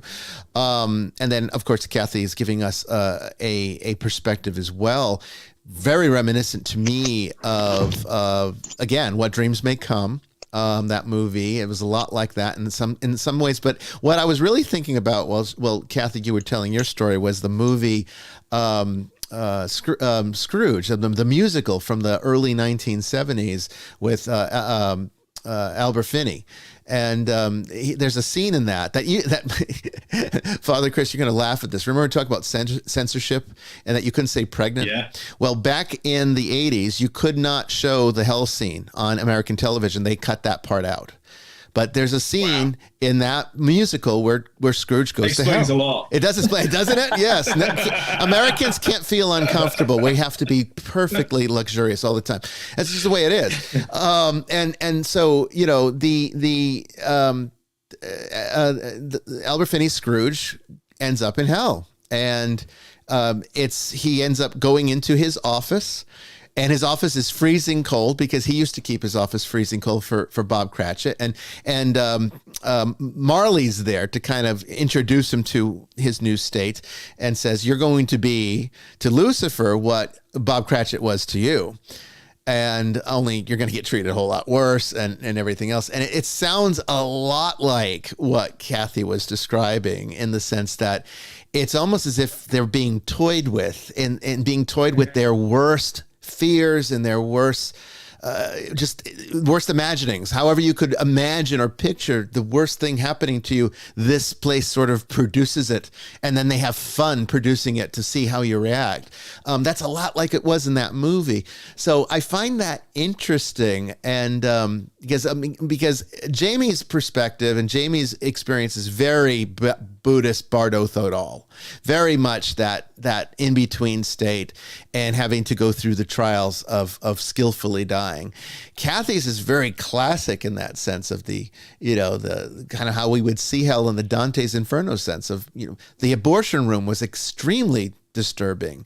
That's horrible. Yes. I mean, what is your, Kathy, I mean, I guess I'm curious, what is your interpretation of that? Do you think these are people that had abortions and they just keep living them out forever in this hell state, or do you think this was just an apparition that you saw for your benefit? How do you interpret it?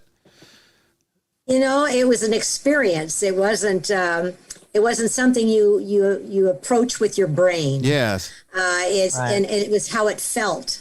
And I have to say that after I'd had my third child in 4 years, the doctor talked me into using one of these coils. They said it wasn't an abortion. You just never got pregnant, or when you did, the baby was just a cell. It wasn't a real child. And I bought that. And then, of course, I bled after that. And I thought, well, now I've killed a baby. Now I've killed my child. And I think I was still carrying the guilt around for that. Sounds like it. And so I took that to hell with me. Yes. Blew it up bigger. Yeah. And because that was something I had a horrible time with. See, that's what dreams may come. Go ahead, Father. I'm sorry. Yeah, no, I think this points to, I mean, you kind of explained that the sort of pre-Vatican church, pre-Vatican II church was very bad at teaching about salvation, particularly in America. Oh yeah, and I really mean it in Western countries. Really, English-speaking countries. Yeah. I think they were much better in Spanish-speaking countries. They were, actually, but they were, yes. But and I think we went from the sublime to the ridiculous because one man's bad teaching is to do no teaching, and that's what's happened post-Vatican II. That almost nobody preaches on hell. From the pulpit. Very few people. Well, look, I mean, our viewers accepted. If I said, "Oh, I'm going to give a speech on hell," and live cast it on YouTube, I don't think many people would tune in. Maybe our audience might. I don't know about the rest of the world, but that's right. Yeah, but I think that when it comes to hell, and it's really actually tied to the first question you answered today about this. Chap that's thinking of going and fighting. Yeah. It's about people not understanding free will, forgiveness, and what hell is. You see, God is not a capricious God who sits there with scales going, oh, well, you've done some good things and some bad things. That would actually be salvation by works, by the way, which is absolutely not the Catholic faith, not the Protestant faith, not the Orthodox faith. Right. Okay, so that's one thing the denominations can unite on. We are not saved by works alone. So in other words, you can never earn our salvation. But God does not sit, weighing good and bad and then thinking, oh, well, I'm sorry, the scales are against you, off you go to hell. No, it is ourselves who put ourselves in hell. Mm-hmm. We have that free will, and what hell is the permanent, eternal no to God. Yeah. It's our no to God. In other words, God's salvation and grace is being showered on us abundantly without end. And we reject it. And in fact, without beginning either. Without beginning or end. And we're the ones that say no. And that is hell. That's why you don't need to die to be in hell, by the way. And it's why it makes all the sense in the world that people have experiences of hell at times, as we've heard in the show today. It is, in other words, it's in our hands. We condemn ourselves because we reject divine love.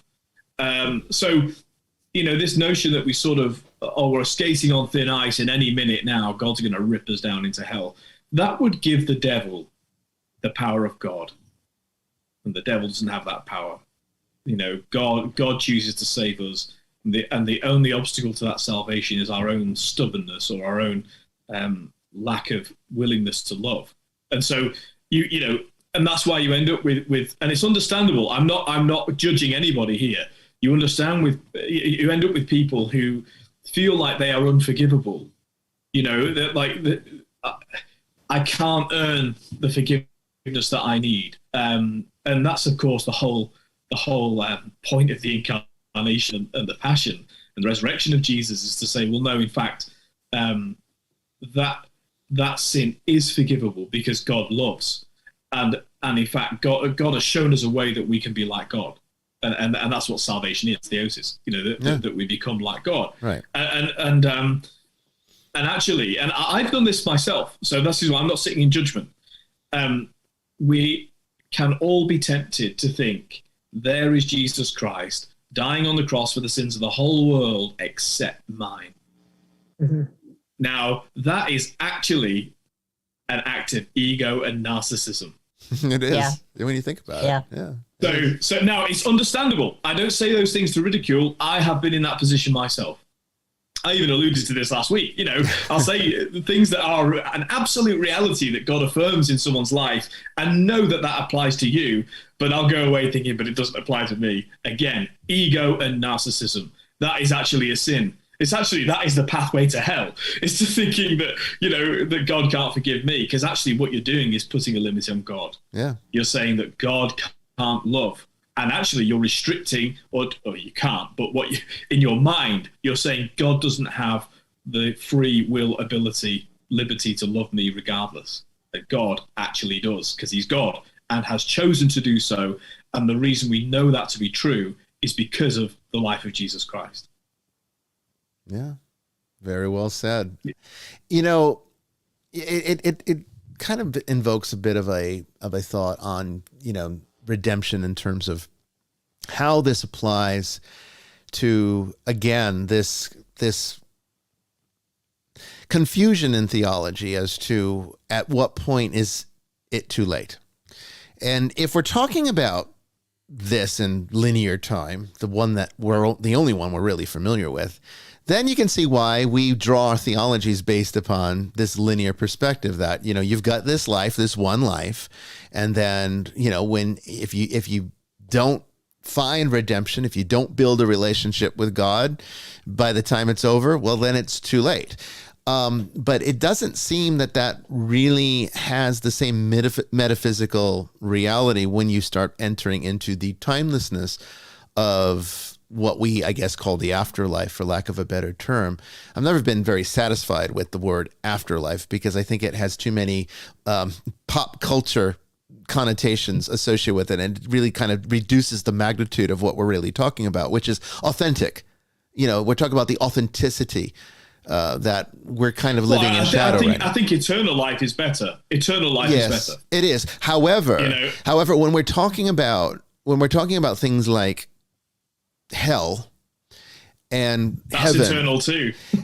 Yes, but we have to understand, I'm not sure we can call it eternal life. I think we can call it eternal consequence. I'm not sure it's eternal life in the same sense of what we would be describing in heaven. I think there's again, theologians have been debating and arguing this, and philosophers have been debating and arguing this for centuries now.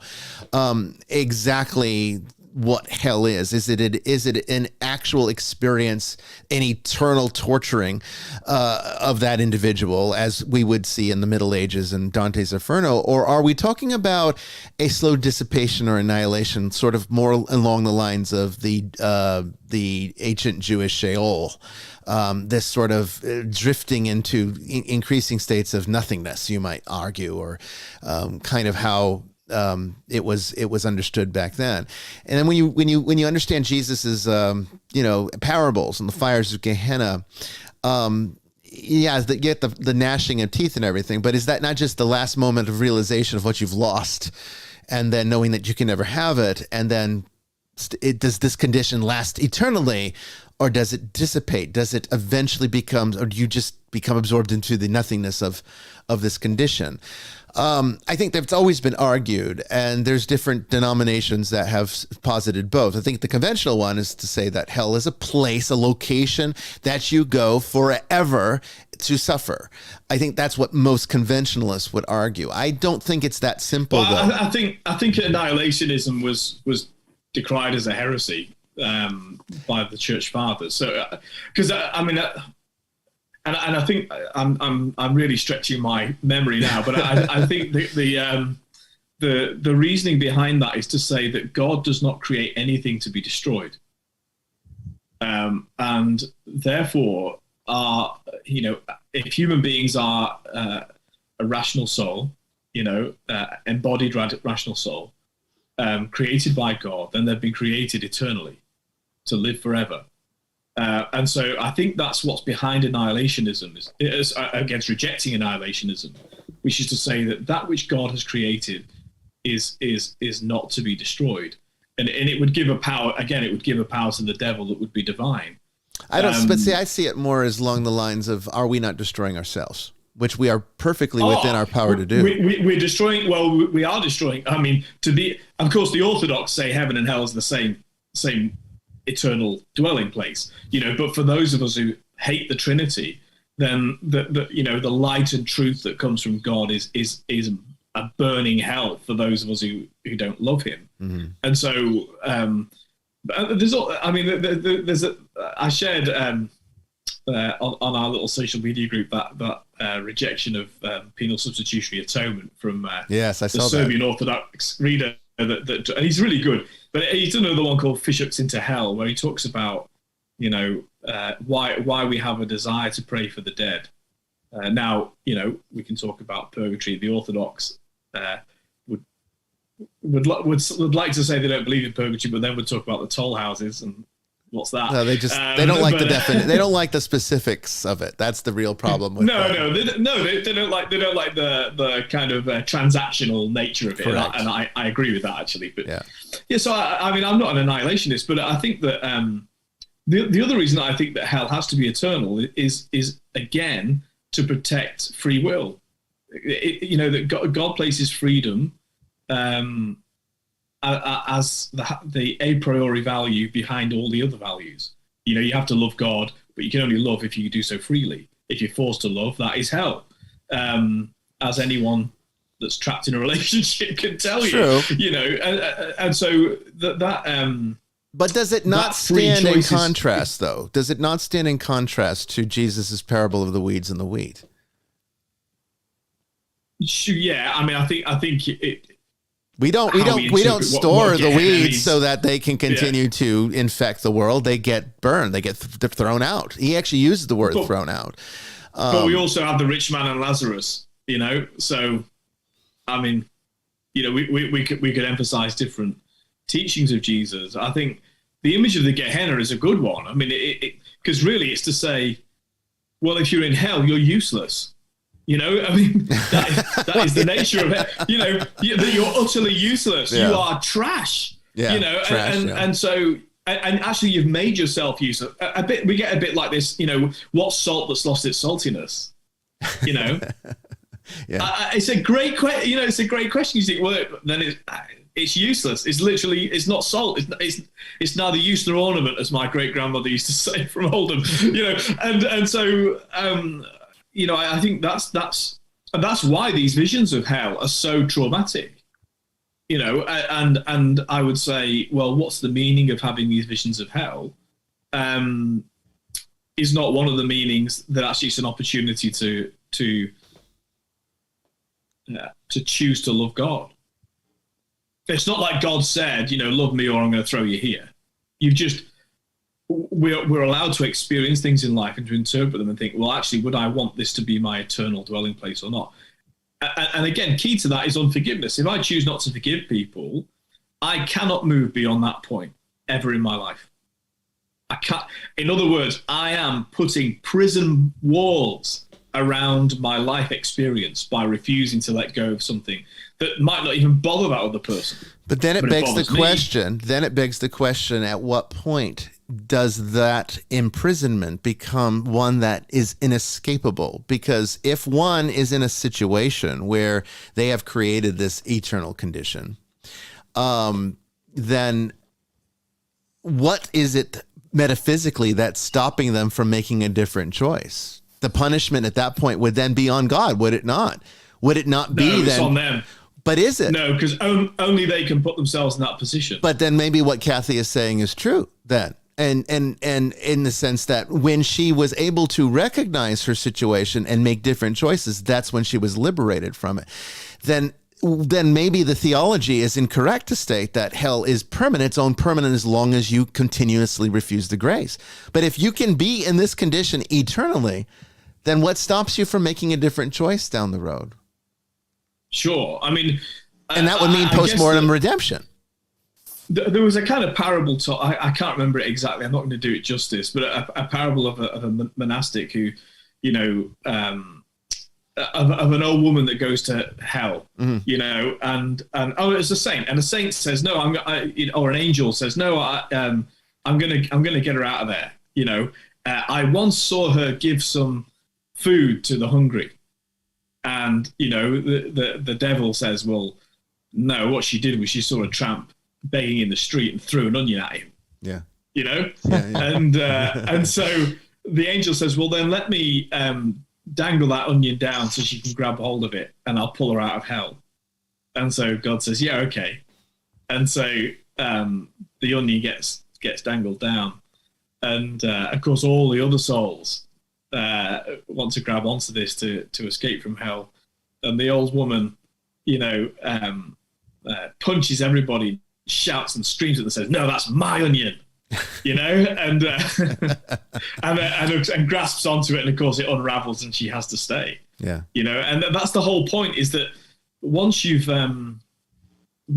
sin becomes endemic to who you are. See, you know, committing sin is it's not like any of us go through a week without committing sin. The difference is whether we allow it to go from a kind of, you know, an occasion to a habit to actually becoming who we are. You know, you get a little sense of this, you know, if someone's an alcoholic, they don't say, I used to be an alcoholic. You know, they say, I'm an alcoholic, because it's permanent. And I think if you reach that point in sin where you've kind of metaphysically changed yourself to always be stuck there, you've done it, not been imposed on you. You know, you trapped yourself there by not forgiving other people, by not loving God, by not seeing that he loves you. It's just as sinful to say God doesn't love me as to say I don't love God. In fact, it's more so, I'd say. Right. And so if that becomes, at the core of our soul, to hold that view, we've already eternally condemned ourselves. You see, all of the things that we experience in life that are most important are eternal. We don't have to die for it. You know, when we experience love, you can't put it in a bottle. You know, you never saw freedom walking up the stairs. You know, these things are eternal that we dwell in now. Well, the same is true of sin. The same is true of unforgiveness. All those things lock us in. And if we freely cooperate with that, then we actually would choose hell over heaven. And it beggars belief to us that anyone would choose hell over heaven, but actually that's what happens. In other words, yes, they could transcend, they could go back up to heaven. Christ went down to Hades after all. Yeah. You know, he descended into hell. That's what the creed says. But some people didn't want to go back with him. You know? And it's appalling to us to consider that would happen, but that is what happens. I think it's one of those very challenging parts of theology that I guess we'll continue on when we come back. And we also want to get to the audience's questions for our guests tonight, as well as the subject at hand. So please get your questions ready. Father Chris will be looking at them in the chat room, and we'll be also taking your calls. So please call in, ask our guests questions, comments, and tell us your own stories. Don't go away.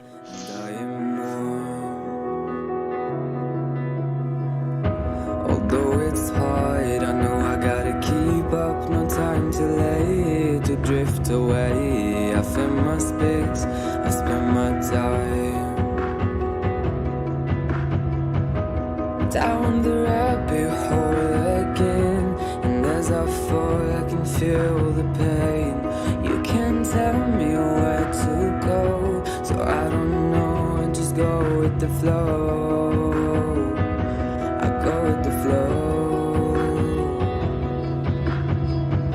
I'm falling up, I'm falling down, from the sky and from the ground.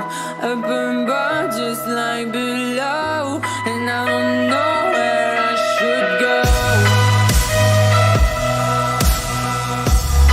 'Cause I'm stuck in limbo.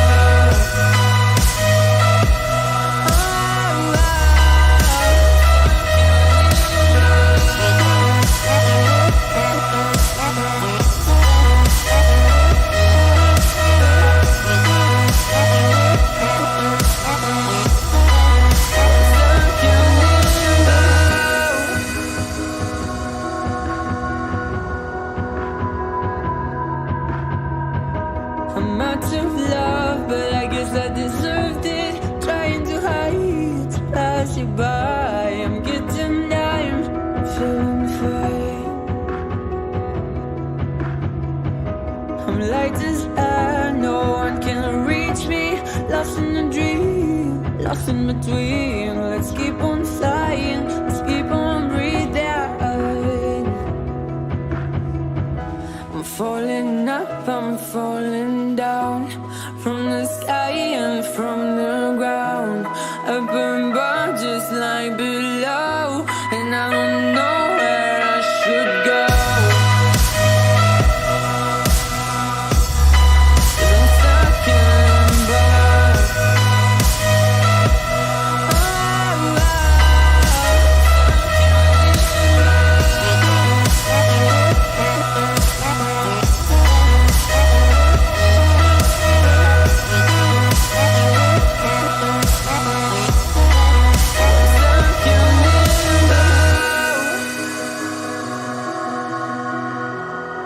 Cause I'm stuck in limbo.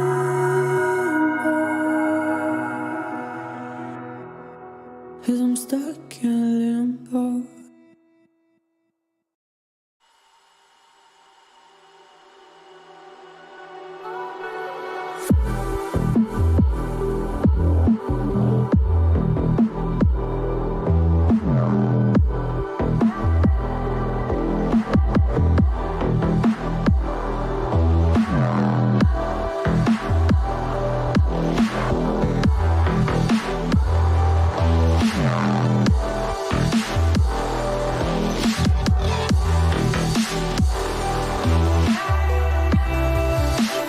If I changed everything, the way I walk, the way I breathe, will my fate shift into the night? But here I am, same old thing, sinking deep, no ecstasy. Reality haunts the living mind.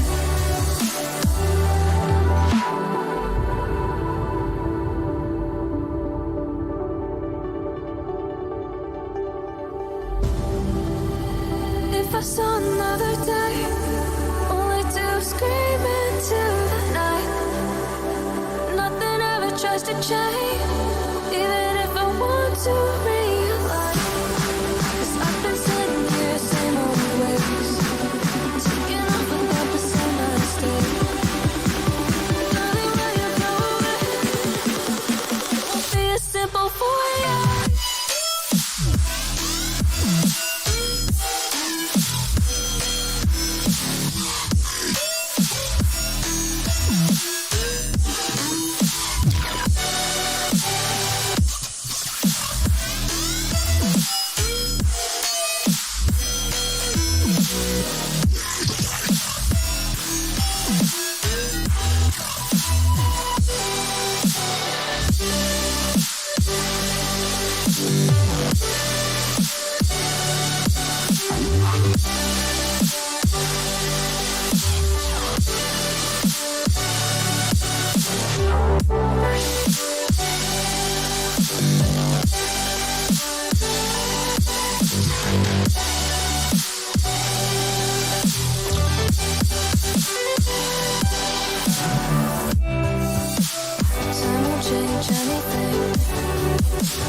I don't know how to breathe.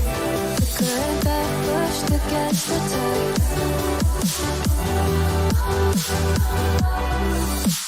Maybe once, maybe twice.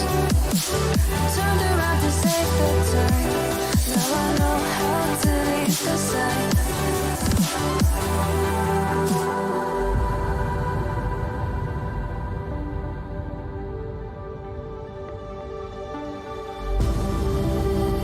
If I saw another day, only to scream into the night. Nothing ever tries to change, even if I want to realign. 'Cause I've been sitting here, same old ways, taking off without the same mistake. Can I leave it all behind? Follow all the leading signs. When the dark is growing and the light is closing in, tell me where you're going. Won't be a simple voyage.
Welcome back, everyone, to the third and final part of Vestiges After Dark.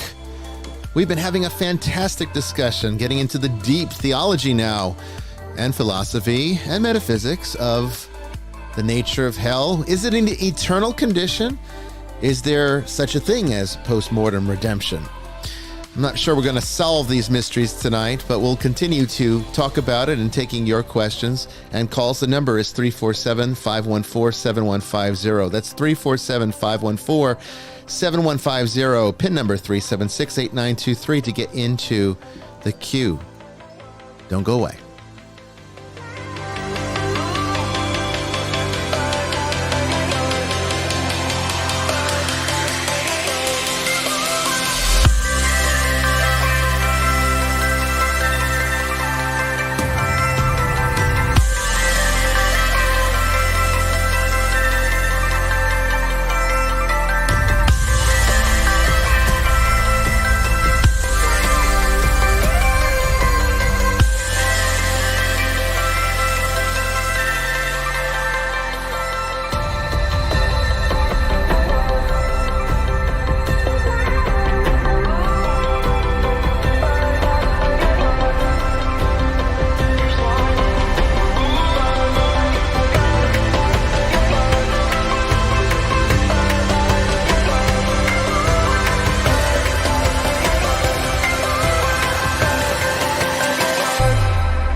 Oh, welcome back, everyone. And, I was looking at the chat while we were at break, and Marina had an interesting question here that kind of leads us into the kinds of situation that we're dealing with here theologically, as the sort of the nature of hell and how eternal is that, in the sense that does annihilationism actually have any applicability? What did Jesus really mean with some of these parables? And sometimes it seems like there's confused understandings, and theology has gone in different directions on this. But the question from Marina is, metaphysically speaking, since only God is eternal and the source of all existence and is existence itself, how does anything that is then not like God, sometimes in hell, be eternal?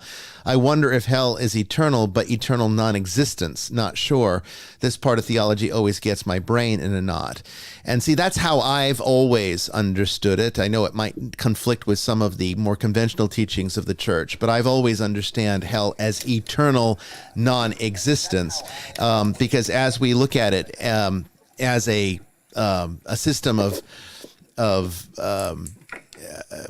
you're looking at it as a system of salvation, and when you look at the analogies Jesus used for salvation, eternal life seem to be more than just the framework of, it's more than just the framework of just simply saying that you're going off to some paradise somewhere to live with God or to become one with God or to become like God, and that's what life is.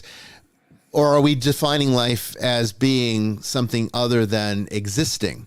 Because if we're talking about eternal life as eternal existing, then it would stand to reason that these analogies of the weeds and the wheat and the fires of Gehenna would sound like an annihilation of sorts. Not one that God inflicts upon you, but one that you inflict upon yourself. It's a difficult area, and I'm not sure really there's been a lot of justice done to the topic theologically, other than the fact that at least in the Western Church, Dante's Inferno had a significant impact on the Catholic understanding of hell, and it led to a lot of confusion, such as this one. I think a lot's been written on the immortality of the soul, though. So I think it's a pretty central. But we know that the soul doctrine was damaged by original sin, where we brought death into our existence when it was never intended to be there. So if we're looking at the eternal nature of the soul, death entered into mortal existence, not immortal existence, and the soul is immortal. So the body is mortal. So because of sin, we die. Well, that's I know the that's consequence of sin. I know that's the conventional understanding of it. Oh, sure. But yeah. I think when you look at it from the metaphysics of what Jesus really means by eternal life, it's a peculiar category. It's a peculiar classification for salvation. If everything lives forever, even if it's in some kind of state of eternal torture or permanent lack of grace, it's a peculiar designation in that, if that's the case. Because it sounds like he's taking you to actual life. It sounds like you've never really lived. You exist now in this state of death and dying because of original sin. And by salvation, I'm going to pull you out from that. And hell is the consequence of what ends up the result, and just kind of dissipating. And then you liken it back to Sheol. I wouldn't consider that existence as we understand it. Didn't seem like life to me. It was kind of like this unconsciousness. But then existing in heaven isn't existence as we understand it. No, I think what we call existence or what we call life is actually dying. I think what we call living in life, I say, is just basically the dying process. It's just a very 70, 80 year long dying process. But from the minute you get here, you're dying. So sure. I think I was looking again at the rich man and Lazarus. So the story is in Luke's gospel. So the story is, there's this vision presented to the rich man Lazarus, to the rich man about finding yourself in hell because you didn't do what you needed to do in this life or whatever it may be, and that there's a chasm between those in that place and basically there's a chasm that grows up between heaven and hell, and that man cannot pass from one to the other. But it's also there's that image that Jesus gives, but it's also true to say that there's a way of interpreting that to say that yes, when Jesus tells this parable, that's the reality, but actually that chasm is bridged by the death and resurrection of Jesus, and that's where we get this idea of the harrowing of hell, of the descent into hell.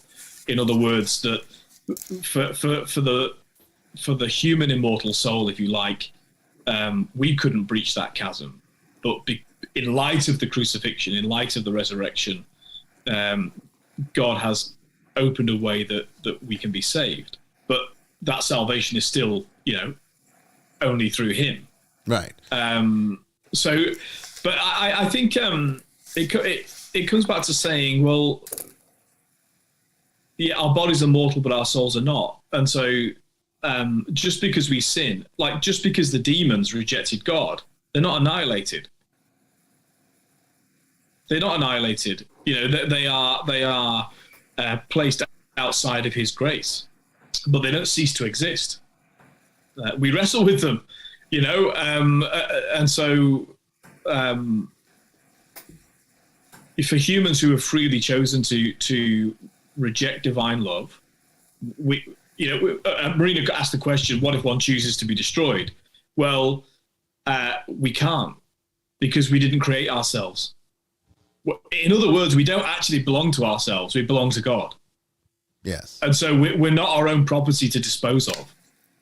And it's not within our gift to dispose of our immortal soul. We can't do it. It's interesting, and maybe we need to actually do. There's no suicide in hell. There's no suicide in hell. We'll have to revisit this, I think, in an episode, because it's really such an interesting tangent and worth discussing further. Now, I know, Kathy, you were reporting that you were getting some echo or feedback that you weren't able to hear the conversation. So, are you still getting that now? Are you able to hear me? Okay. I can't hear a thing. It's just it's like the Tower of Babel. Oh my goodness. Oh yeah. Jamie, it's terrible. Are you I can't getting understand anybody? Jamie, are you getting this feedback? I'm copying everybody loud and clear, but I know Miss Kathy's been having problems since we started. So it seems to be something that's going on with her connection. I'm not seeing anything on my end that I can adjust. Have you completely logged out and logged back in, Kathy? Have you tried that? You want me to do it again? Yeah, let's try this again and let's see if this corrects it. Okay.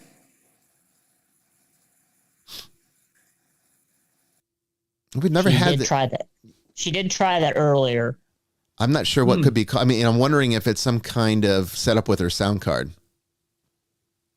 It could be something with her sound card specifically that is interacting with the Zoom program. If the software is not completely up to date, it can sometimes cause that too. Yeah, I mean, we can hear her pretty well. Yeah, she sounds great. I'm not hearing any problem. I can hear you, but you echo. It replays the same and over. Wow. Oh, it's looping. It's like a loop, like a feedback. Well, I don't know what would cause a loop. Yeah, seriously, when people have NDEs, there is a lot of electrical problems, and I find them in a lot of my podcasts. Let's try this. Oh, well, good. I'm not the only one then, because me and tech suck. Let's try this. Let's try this, Kathy. Go ahead and mute your microphone. Keep your picture up there. But why don't you let's call? Are you able to call into the show? Can you call the show number and I can bring you on that way and see if that solves your sound issue? The number the number to call is 347-514-7150. That's 347-514-7150. And when you get there, you'll enter the PIN number 376-8923. Oh, wait, let me bring you back on here so I can hear what you're saying. I said all I hear is the numbers going on top of one another. Can you put it in the chat? Okay, let's go ahead and do that. Let me go ahead and do that for you. So it's at 347-514. 7150, and then PIN number 3768923. Go ahead and call that number. We're going to bring you on. We're going to bring you on through the telephone, and hopefully that will fix the problem. Okay, so I'm going to mute you now here. Just keep your video up so everyone can still see you. But the sound will be coming through the telephone instead, and hopefully that fixes your ability to hear us. It's, sometimes these technical issues, they just happen, and like she said, when people have NDEs, it sort of sometimes has this effect perhaps. And right. Okay. So Kathy, can you hear us? Okay. Can you hear me? I can hear you fine. Hey. Okay. Yay. Okay. Does that work better? Seriously, I can't tell you how many times we go to conferences where there's like 1,000 of us there. None of the videos work. The microphones blow out. The lights go out. It's just kind of one of those things. I am sorry. I did not realize. I noticed I don't really get the chat on my screen because I have too many screens up to run the broadcast, and I do all the engineering myself. So I didn't see that you were having an issue until we went to break. So I apologize that you've been having to deal with this for the for the whole last hour. Yeah, I can't really. I haven't been able to hear a thing. And sometimes God works in strange ways. I guess. Because no doubt about that. Because all the stuff you're talking about, I wanted to jump in with both feet, but it's probably just as well I didn't. Oh, gosh. Well, we'll just have to do a part 2 and take you back on, and we'll get it right the next time. Yeah, but definitely have to do that. Let's go ahead and look at. That would be fun because you. I think it'd be a blast to have you back on, and hopefully maybe we can test the Zoom before the show and make sure that you're getting really good audio before we go on. Okay. But Father Chris, but I'll leave you to it then, huh? I think that works. But stay with us. We're going to look at some questions from the chat right now. Father Chris, what do we have from the audience that might be a question for Kathy? Well, we had an observation. Actually, there was an observation earlier on from Riverboat Gambler, who then came back with it because it was an interesting one. Because he would just after you told your NDE experience, he asked, "Oh, did you call out to Jesus at all?" And then it was just before you'd said, and then you were singing "Away in a Manger," and so so that was one of the things, and then. The other observation he made, which is kind of a question, is, I wonder if yours felt like years because you kind of waited till Christmas to sing and call out to Jesus in a sense, as opposed to, I nearly did it, Jamie, as opposed to Jamie, almost like immediately calling out to Christ. Well, the thing is, folks, people don't understand is I thought I was alive. And the other thing is I believe that God does not go where God is not wanted. So he isn't in hell. And I had no perception, no concept of God there in hell. I think finally after that very long period of time, the thought popped into my mind, how weird, to sing a Christmas carol in hell. But that was one way God or my angels or somebody got me to say the word. But it didn't occur to me that I was dead. It's just, people can't grasp that concept. And yeah, I know what you mean by that. I can't explain it. That was just the experience. But I didn't feel right. It's just, it's hard to describe in words how that feeling is. Mm-hmm. Yeah. And the other thing, you guys, is I've come to an understanding that's so totally different than what's being taught in the churches anymore. It's just reinforced with all the other people that I've met that have had NDEs. The story in the Bible that rings the truest for me is the one about the prodigal son. God loves us just like he said in that parable.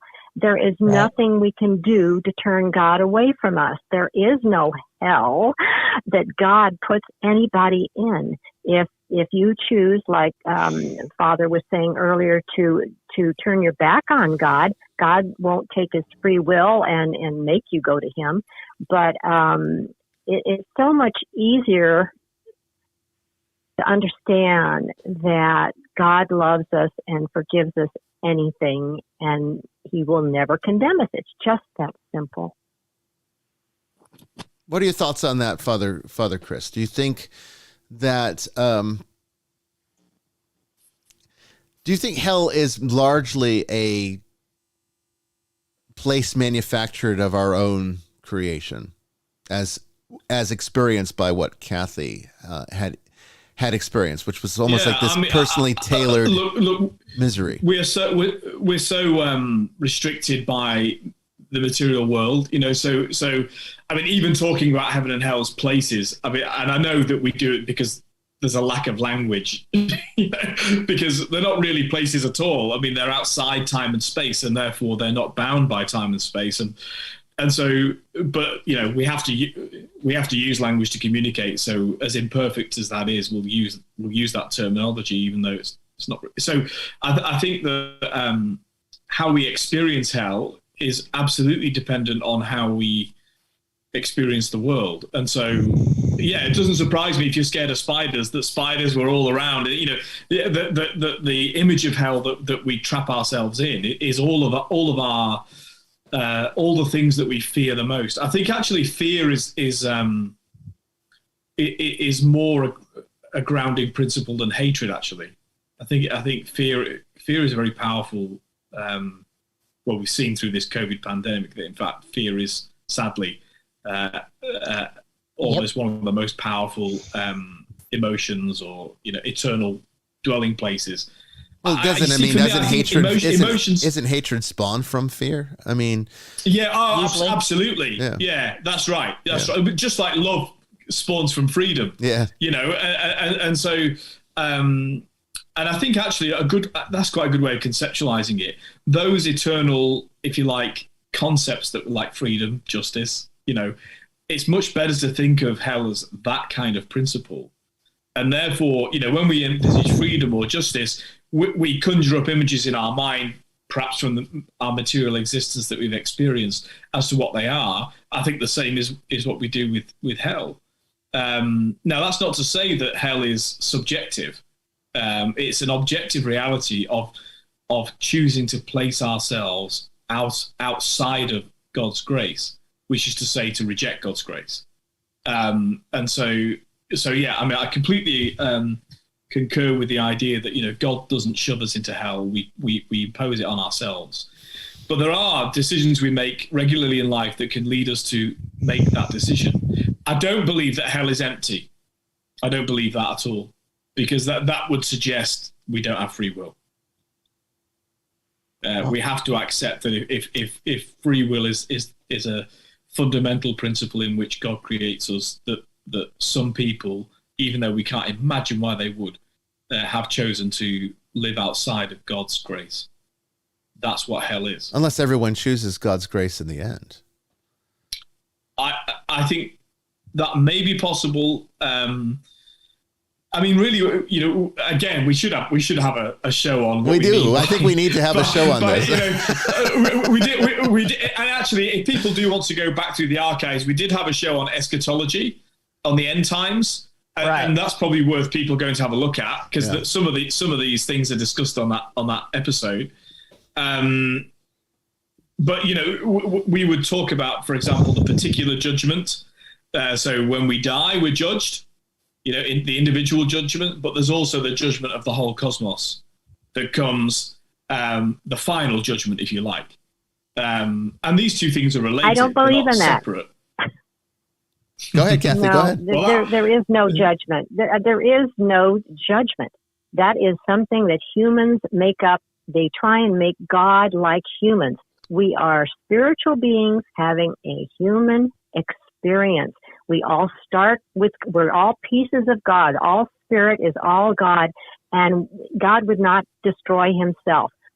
Yes, we get free will, but it's just, we take up too much time with judgment, either by God, for God, with God. There is no judgment. There is no judgment.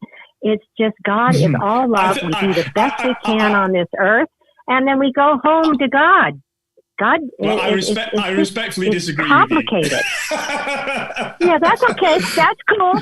That's cool. But you see, I've been there, and I have experienced God's unconditional love, and I know hundreds of people who have had the same thing. There is a lot more out there that would just blow you away that I'm not even telling you about. But it's. But I think to find some common ground, though, it's not what it seems. Pardon? But to find some common ground, it depends what we mean by judgment. I mean, I think I would want to. Well, it's not a courtroom. I think we can all agree that it's not a courtroom. It's not that kind of judgment. I don't like the word judgment. Personally, I don't use it very often. No one does. I don't like it because I don't like the misdirection, because again, kind of to Kathy's point, it evokes sort of a courtroom. I'm going to issue out your punishment. Now, this is your sentence. Right, a very stringent. It's not. I see it as more of a cause and effect relationship, that what God does is give us the absolute freedom to live out or carry out our intention however way we want, even when it's against his will. But there are consequences to that he's not obligated to save us from unless we come forward and ask for help to get out of the messes that we create for ourselves. I think I see that as what the church has traditionally referred to as Judgment Day. I see that as more in lines with what's really being talked about there, is that what is happening is not God judging us, but God revealing to us the consequences of our decisions. Well, I think there's also a bit of Gnosticism that I'd want to reject in that as well. This idea that we're just pure spirit having a human experience. I don't believe that. I believe that the human soul is always to be an embodied soul. Now, that doesn't mean that obviously when we die, between that and the final judgment, or Armageddon, or apocalypse, whatever you want to call it, the final revelation of God, we will still be embodied spirits forever in heaven. Now, that doesn't happen until the last day. But this notion that we're somehow trapped in our human bodies is the fundamental Gnostic. That's his fundamental principle, and it's not something which I, as a person, or Christians, certainly Catholic Orthodox Christians, believe. We don't accept that. And because also it suggests that our lives don't matter as well, and I don't believe that either. You see, judgment, I understand the desire to say we've been too hung up on judgment, and I get it. If what you mean is people thumping you with the Bible saying you've got to do X, Y, or Z, or you're going to go to hell, then I would find some synergy with you on that. I don't like that approach at all. But actually, judgment is not only negative. Judgment is not a negative principle. Would you like to, excuse me? There is a life review. I also believe what Jesus said when he said, at the last day, you'll be judged by, I was in prison and you visited me, I was naked and you clothed me, I was hungry and you fed me. Those are the because I believe Jesus is God, I believe that what he said is true. And therefore, I believe in a judgment. But judgment doesn't have to be negative. In fact, he doesn't even frame that as negative. He frames it positively. I was in prison, and now he says, well, if you choose not to, visit the imprisoned or feed the hungry or clothe the naked, then there'll be consequences to that too. So I do believe that. Kathy, go ahead and I'm sorry, say what you were going to say. People that have been there and stayed longer than I did report that there is a life review, and you get to see your entire life played forward, and you can, with some guides and angels that are not being judgmental, but you get to look and see, oh, I did pretty well here, and I could have done a little bit better there. And the other part of that is they flip that film around, and you get to be the recipient. of everything that you did to others. You get to feel every time you hurt someone's feelings. You get to feel that, and that if is you a judgment. were kind That to somebody, falls- you that feel sounds that. just like That's judgment. the but it's not judgment. It's just you having No, that the is chance judgment. to review your life. I mean, it sounds like it's you can have all the judgment you want. It sounds But like we're it's falling not, into. It's not a judgment. It sounds like we're falling a little bit into semantics at this point. Because, I agree. You know, Well, yeah, judgment is too harsh. It's not kind, and God is kind. You know, you can think say to it's harsh, someone, I well, okay. I don't use judgment in a negative way. You know, I think that God told me when I left, when I'd come home and I was talking and praying, I said, God, I do not want to go to hell again. Please tell me the things that I need to do, and don't give me the 10 Commandment crap. Sorry, but I want. And He told me to be loving and kind, loving and kind. Oh God, you guys got me all wound up. Loving and It's kind, okay. merciful, forgiving, encouraging, grateful, non-judgmental, and useful. That's what Jesus taught. Number one, loving and kind. Love God. Love your neighbor. It was all positive stuff. He threw away the 10 Commandments. And all of those things suggest all of those things suggest in order to achieve those things, they are in fact a standard that you've been inspired by. That's a standard. That's actually a standard that you're judged by, isn't it? I'm not going to be judged. You be judged. I'm not going to be judged. No. Yeah, again, you've obviously got, the word judgment is clearly it's got to be a word. It's a bad word because I was told to be non-judgmental. Yeah, non-judgmental. Right. God said, "Do not be judgmental." Yeah. So when we're talking about God and judgment, it's like saying God sins. Because only God can judge us. We can't judge other people. I agree with that. Absolutely. Well, He doesn't judge. He accepts us the way we are, and He knows that when we're in this human body, we are prone to make mistakes, and sometimes they're big mistakes. But God, He's our Father. It's like your own child. If your own child did something, you would always forgive them, no matter what they did. Well, no matter. God always wants to forgive us, but that's being measured against the standard, isn't it? I mean, what you've just said to me is that you've got to be loving, kind, forgiving, non-judgmental. I agree with all of that, but they are standards that you've been set and that we've been set. So necessarily we're judged against those standards. No, there's no judgment, because if I fail, if I am unkind, if I am judgmental, I am still forgiven. There is no judgment. I don't pay for that. I'm just forgiven. So how can you have any principle or standard forgiven. At all? So what's the point of living? The point of living is to be good. Yeah. And to learn. Good? And to learn. The reason we're here is to learn. If you want to really know, we plan our lives before we come. We pick what things we want to learn on earth. We come down and we live our lives the best we can. And when we go home, we look at that and we get to see how well we did. And then we are welcomed home. There is no judgment. We try and make God like us. We're judgmental. God is not. So why did God die on a cross? You know what? I don't believe that. I believe that Christ died, but I don't believe it was for our sins. And that's okay. But listen, if you say, if God is all loving and all forgiving, why would He have Jesus die for us sin when He's already forgiven us? I think Jesus died because He got in the way of the Pharisees and the Jews, and He was murdered. But not because God asked Jesus to die. Jesus, pardon me? So why did He rise from the dead? Why did He rise from the dead? We all we all come and go home. We all rise. The body never goes to heaven. This whole thing about the last judgment, you get your body back. There's no place for bodies in heaven. It's all spirit. There's too much.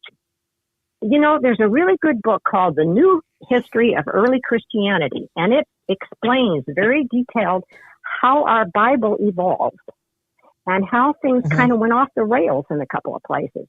And I would suggest anybody to read that book and just with an open mind, because I think to bring it back. I mean, I guess that we always, well, my approach in life is to measure experience. I can have experiences in life, but those experiences have to be measured against the experiences everybody else has had in life over time, beyond time. So I'm not in any way, shape or form negating anyone's experiences, but I think I would, I guess, well, hey, I'm a priest of the church. You'd expect me to believe the things that the church has right, concluded. I would. And so now that's not to the negation of anything that you've experienced actually at all. I actually affirm almost everything you've said, but I think where it falls down for me is to say, well, I actually know that we don't live in a perfect world, that people don't always have other people's best interests at heart, that there is malevolence and that there is evil and sin that takes place in the world. And actually this idea that, well, we're just a spirit that has been eternally created before, we're going to be a spirit in the eternal future, it doesn't really make sense of all of those things for me, which is why the Christian story does make more sense to me. I'm not saying that it has to make sense for everybody, right. But what I was trying to frame was that the philosophy that you're promoting is not compatible with Christianity. That's okay. You don't have to be a Christian, but you see, a Christian is somebody who loves Jesus. No, it's not. Okay, that's your that's the way you feel and the way you think, but that doesn't mean it's right. It requires loving Jesus, but that's not all it is. Well, I know that's why religion is falling down. That's why your churches are not being they're going away, and that's why poor Bryan there has to go get a job, because religion is not pulling the people in like it used to. People are there's too many rules in religion and too many things that are taken on blind faith. So, well, I'm sorry, but religion is dying out and spirituality is coming in. And are you talking about deconstruction? This is what's happening, this deconstruction thing, when we are putting on our big boy pants and looking at God and religion in the eye and saying what makes sense and what doesn't, because it's time to, we have to get real. This isn't working anymore. I think basing an entire religion on an esoteric experience is unwise. That's what I think. Well, there are millions of near-death experiencers who have been in the presence of God, and literally, really and truly, and they come back and they have trouble with religion because it's too exclusive. We need spirituality that includes Jesus. Jesus as a loving, you know what? This whole thing with being, you're a child of God. Jesus was human and divine. You are human and divine. I am human and divine. Jesus is our leader, this person that showed us how to live, how to trust God, how to die in faith. But a lot of this stuff that is attributed to him is legend. That's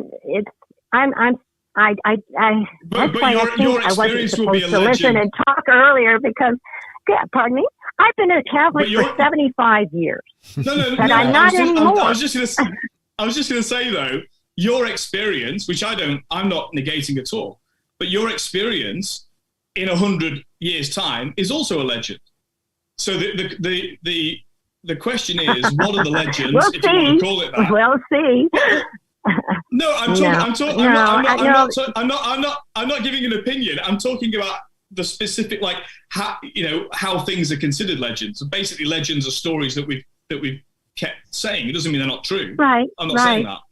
So I, Well, technically what I'm okay. saying is not even in dispute, but I guess that what we look at is the totality of those legends that have survived. And I believe the Holy Spirit guides that.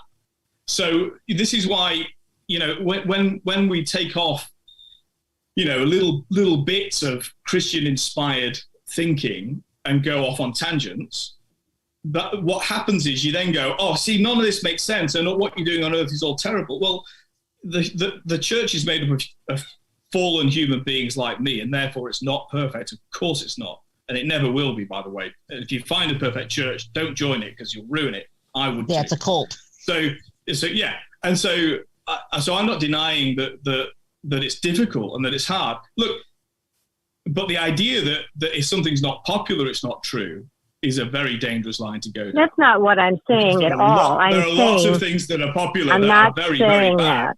She's just basing I'm not revelations saying on that. her experience. Right. Yeah. Yes. And I think You it's know, important. and if you there's I think it's very important to understand that it is very common that and this is why on this show I invite so many guests on to share these kinds of experiences from their own worldview, is that when you really listen to what people are experiencing spiritually, you will find that there is dramatic variations based upon the paradigm shifts that they've made in their lives. But the essence, the paradigm, when you break away the paradigm and you get down to the perennial core information that exists there, that's where you can find the truth. I personally feel, now I'm going to give my own take on this because I've heard both, and I have a different view than both Father Chris and Kathy to a certain degree. This is where I find, I've said this before, and I know my audience probably sometimes gets surprised when I say it. Catholicism was a choice I made later in life. I rejected it earlier in life. My family was loosely Catholic. I've said that. And I chose to leave it. I didn't want anything to do with it. I was very uncomfortable with the entire concept of it. And I tried different religions. I practiced many different religions and settled very comfortably into Buddhism, Vajrayana school, the Tibetan variety. And I did that for a decade. And it was only with the realizations that I came to in Buddhism did Christianity finally make sense to me, to the point that I could come back to it and say, now I'm home. Now I understand why I needed to move away from it. And one of those things that Buddhism gave me the understanding of is that this whole thing we call the spiritual world is largely a production of our own experiences. It is malleable. It shapes itself around our concepts. So naturally, when people have revelations, and this is why I'm very cautious about even, the Marian revelations, Fatima, even ones that are accepted, like Lourdes. I'm very cautious about them because I still understand that even though it might fall into the paradigm of Christianity or Catholicism, it's still being transmitted through the lens of that little girl's experience or whoever it is that had the revelation. And we could never ever base our faith on those revelations. We couldn't base the faith on it, but we can also maybe ascertain something about the nature of God this way. And I think can be inspired. What I'm getting with what I'm getting from Kathy is that she's giving us an insight through her own personal experience, which is very genuine. There's nothing that Kathy has shared with me tonight that I have questioned in any way to be true and authentic. I believe her. No, you can tell she's very passionate about her experience and the experience she's shared with other people. Absolutely. So I believe, I actually think it rings really true. I think do it's too. an experience that that teaches us a lot. It does. And this is again why, because like I said earlier, when we went off on the judgment tangent, I never use the word judgment. I don't like the word, not because I don't like judgment. I don't like the word because it's a misrepresentation of what's really going on with God. He's not sitting there he's not sitting there weighing our lives and issuing a punishment for where we've failed. Or if we're good enough, then we get a get out of jail free card. He's not doing that. And I don't think, Father, you're saying that. And I know Kathy's wouldn't agree with that. And I'm not, and I don't believe in that kind of Christianity either. And I don't think the church has ever really taught that. I think it's been misrepresented by priests and nuns and bishops over the years, but I don't think the fathers of the church taught that, and I don't think Christianity or Catholicism as a religion teaches that. What it does teach, though, is that there is a cause and effect relationship. If I drive down the street at 200 miles an hour in my sports car and I end up killing someone, God's not going to come in and say, you know what, you need to slow down. I'm going to put the brakes on because you're not. I'm going to be allowed in my free volition to drive down the street stupidly like that and probably end up killing someone who might even be myself eventually further down the road. That's the consequence of my making that poor decision. That's not a judgment that God issued on. That's not my punishment. Dying and killing someone is not my punishment for doing this. It's the consequence of my doing this. And I see hell as the consequence. And I think Kathy's experience there is a testament to this. I think it proves that that's exactly what's really going on. So I think you guys are saying the same thing. You're just using different words. I agree. Yeah. That's why I was pushing back. Spectrum. Yeah. Right. Yeah. That's why I was pushing back, saying, well, no, those things do. I mean, if you prefer the word adjudication, then that's fine. But if anyone has any moral standard at all, and everyone does, some degree or other, then I think where we found confusion was where it was any sense that it should be human judgment. I completely reject that. So I'm with you. Well, I think we can accept that divine judgment is not really judgment in any human context, and it should not be related, which is why the word, I think, is best thrown out. But Kathy, I want to give you an opportunity to give your information, websites, anything else that you'd like to share for where people can find you and contact you or get more information about the work or lectures that you might give. Okay, well, the book really explains the transformation that I had from after my experience in a very kind and logical way. And so rather than just shouting at each other, it explains how that transition happened. And it's called Misfit in Hell to Heaven Expat. And I believe we all are heaven expats. We start in heaven, we come down here, we do our work, we go home. So that and my website, www.misfitinhelltoheavenexpat.com. And thanks so much for having me on, Bryan. I really appreciate it. Kathy, thank you so much. I hope it wasn't too heated for you. I think you did a very great job. Absolutely. No.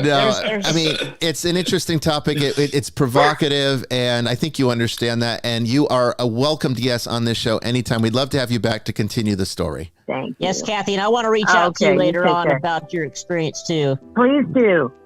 Yes, ma'am. Okay. Thank you. Thank you guys so much, and Bye. love to you, Kathy. All our love to you. Thank you, Father Chris. Thank you, Sister Mary Joan. We appreciate you. 4. 4. Gosh sake, my goodness. It's going to be a lot. Jamie Wolf. The nun, the minister formerly known as Sister Mary Joan. We're going to call you that. Yeah. There you go. You need a little symbol for your name like Prince had. Formerly known as. Formerly known. All right, guys. Thank you so much. Next week, we're going to be talking about nudity and in the theological context and some of the strange aspects to that that you probably don't know about, and how the Bible looks at it, and how metaphysics looks at it, and how esotericism looks at it, and more importantly, how psychology looks at it, because it's a lot more about it than you might think, and it's something that we don't really consider. So I'm going to give a little bit of a lecture next week. You don't want to miss that. And then we'll talk about it. Take care. God bless. And I'll see you out there in the ether.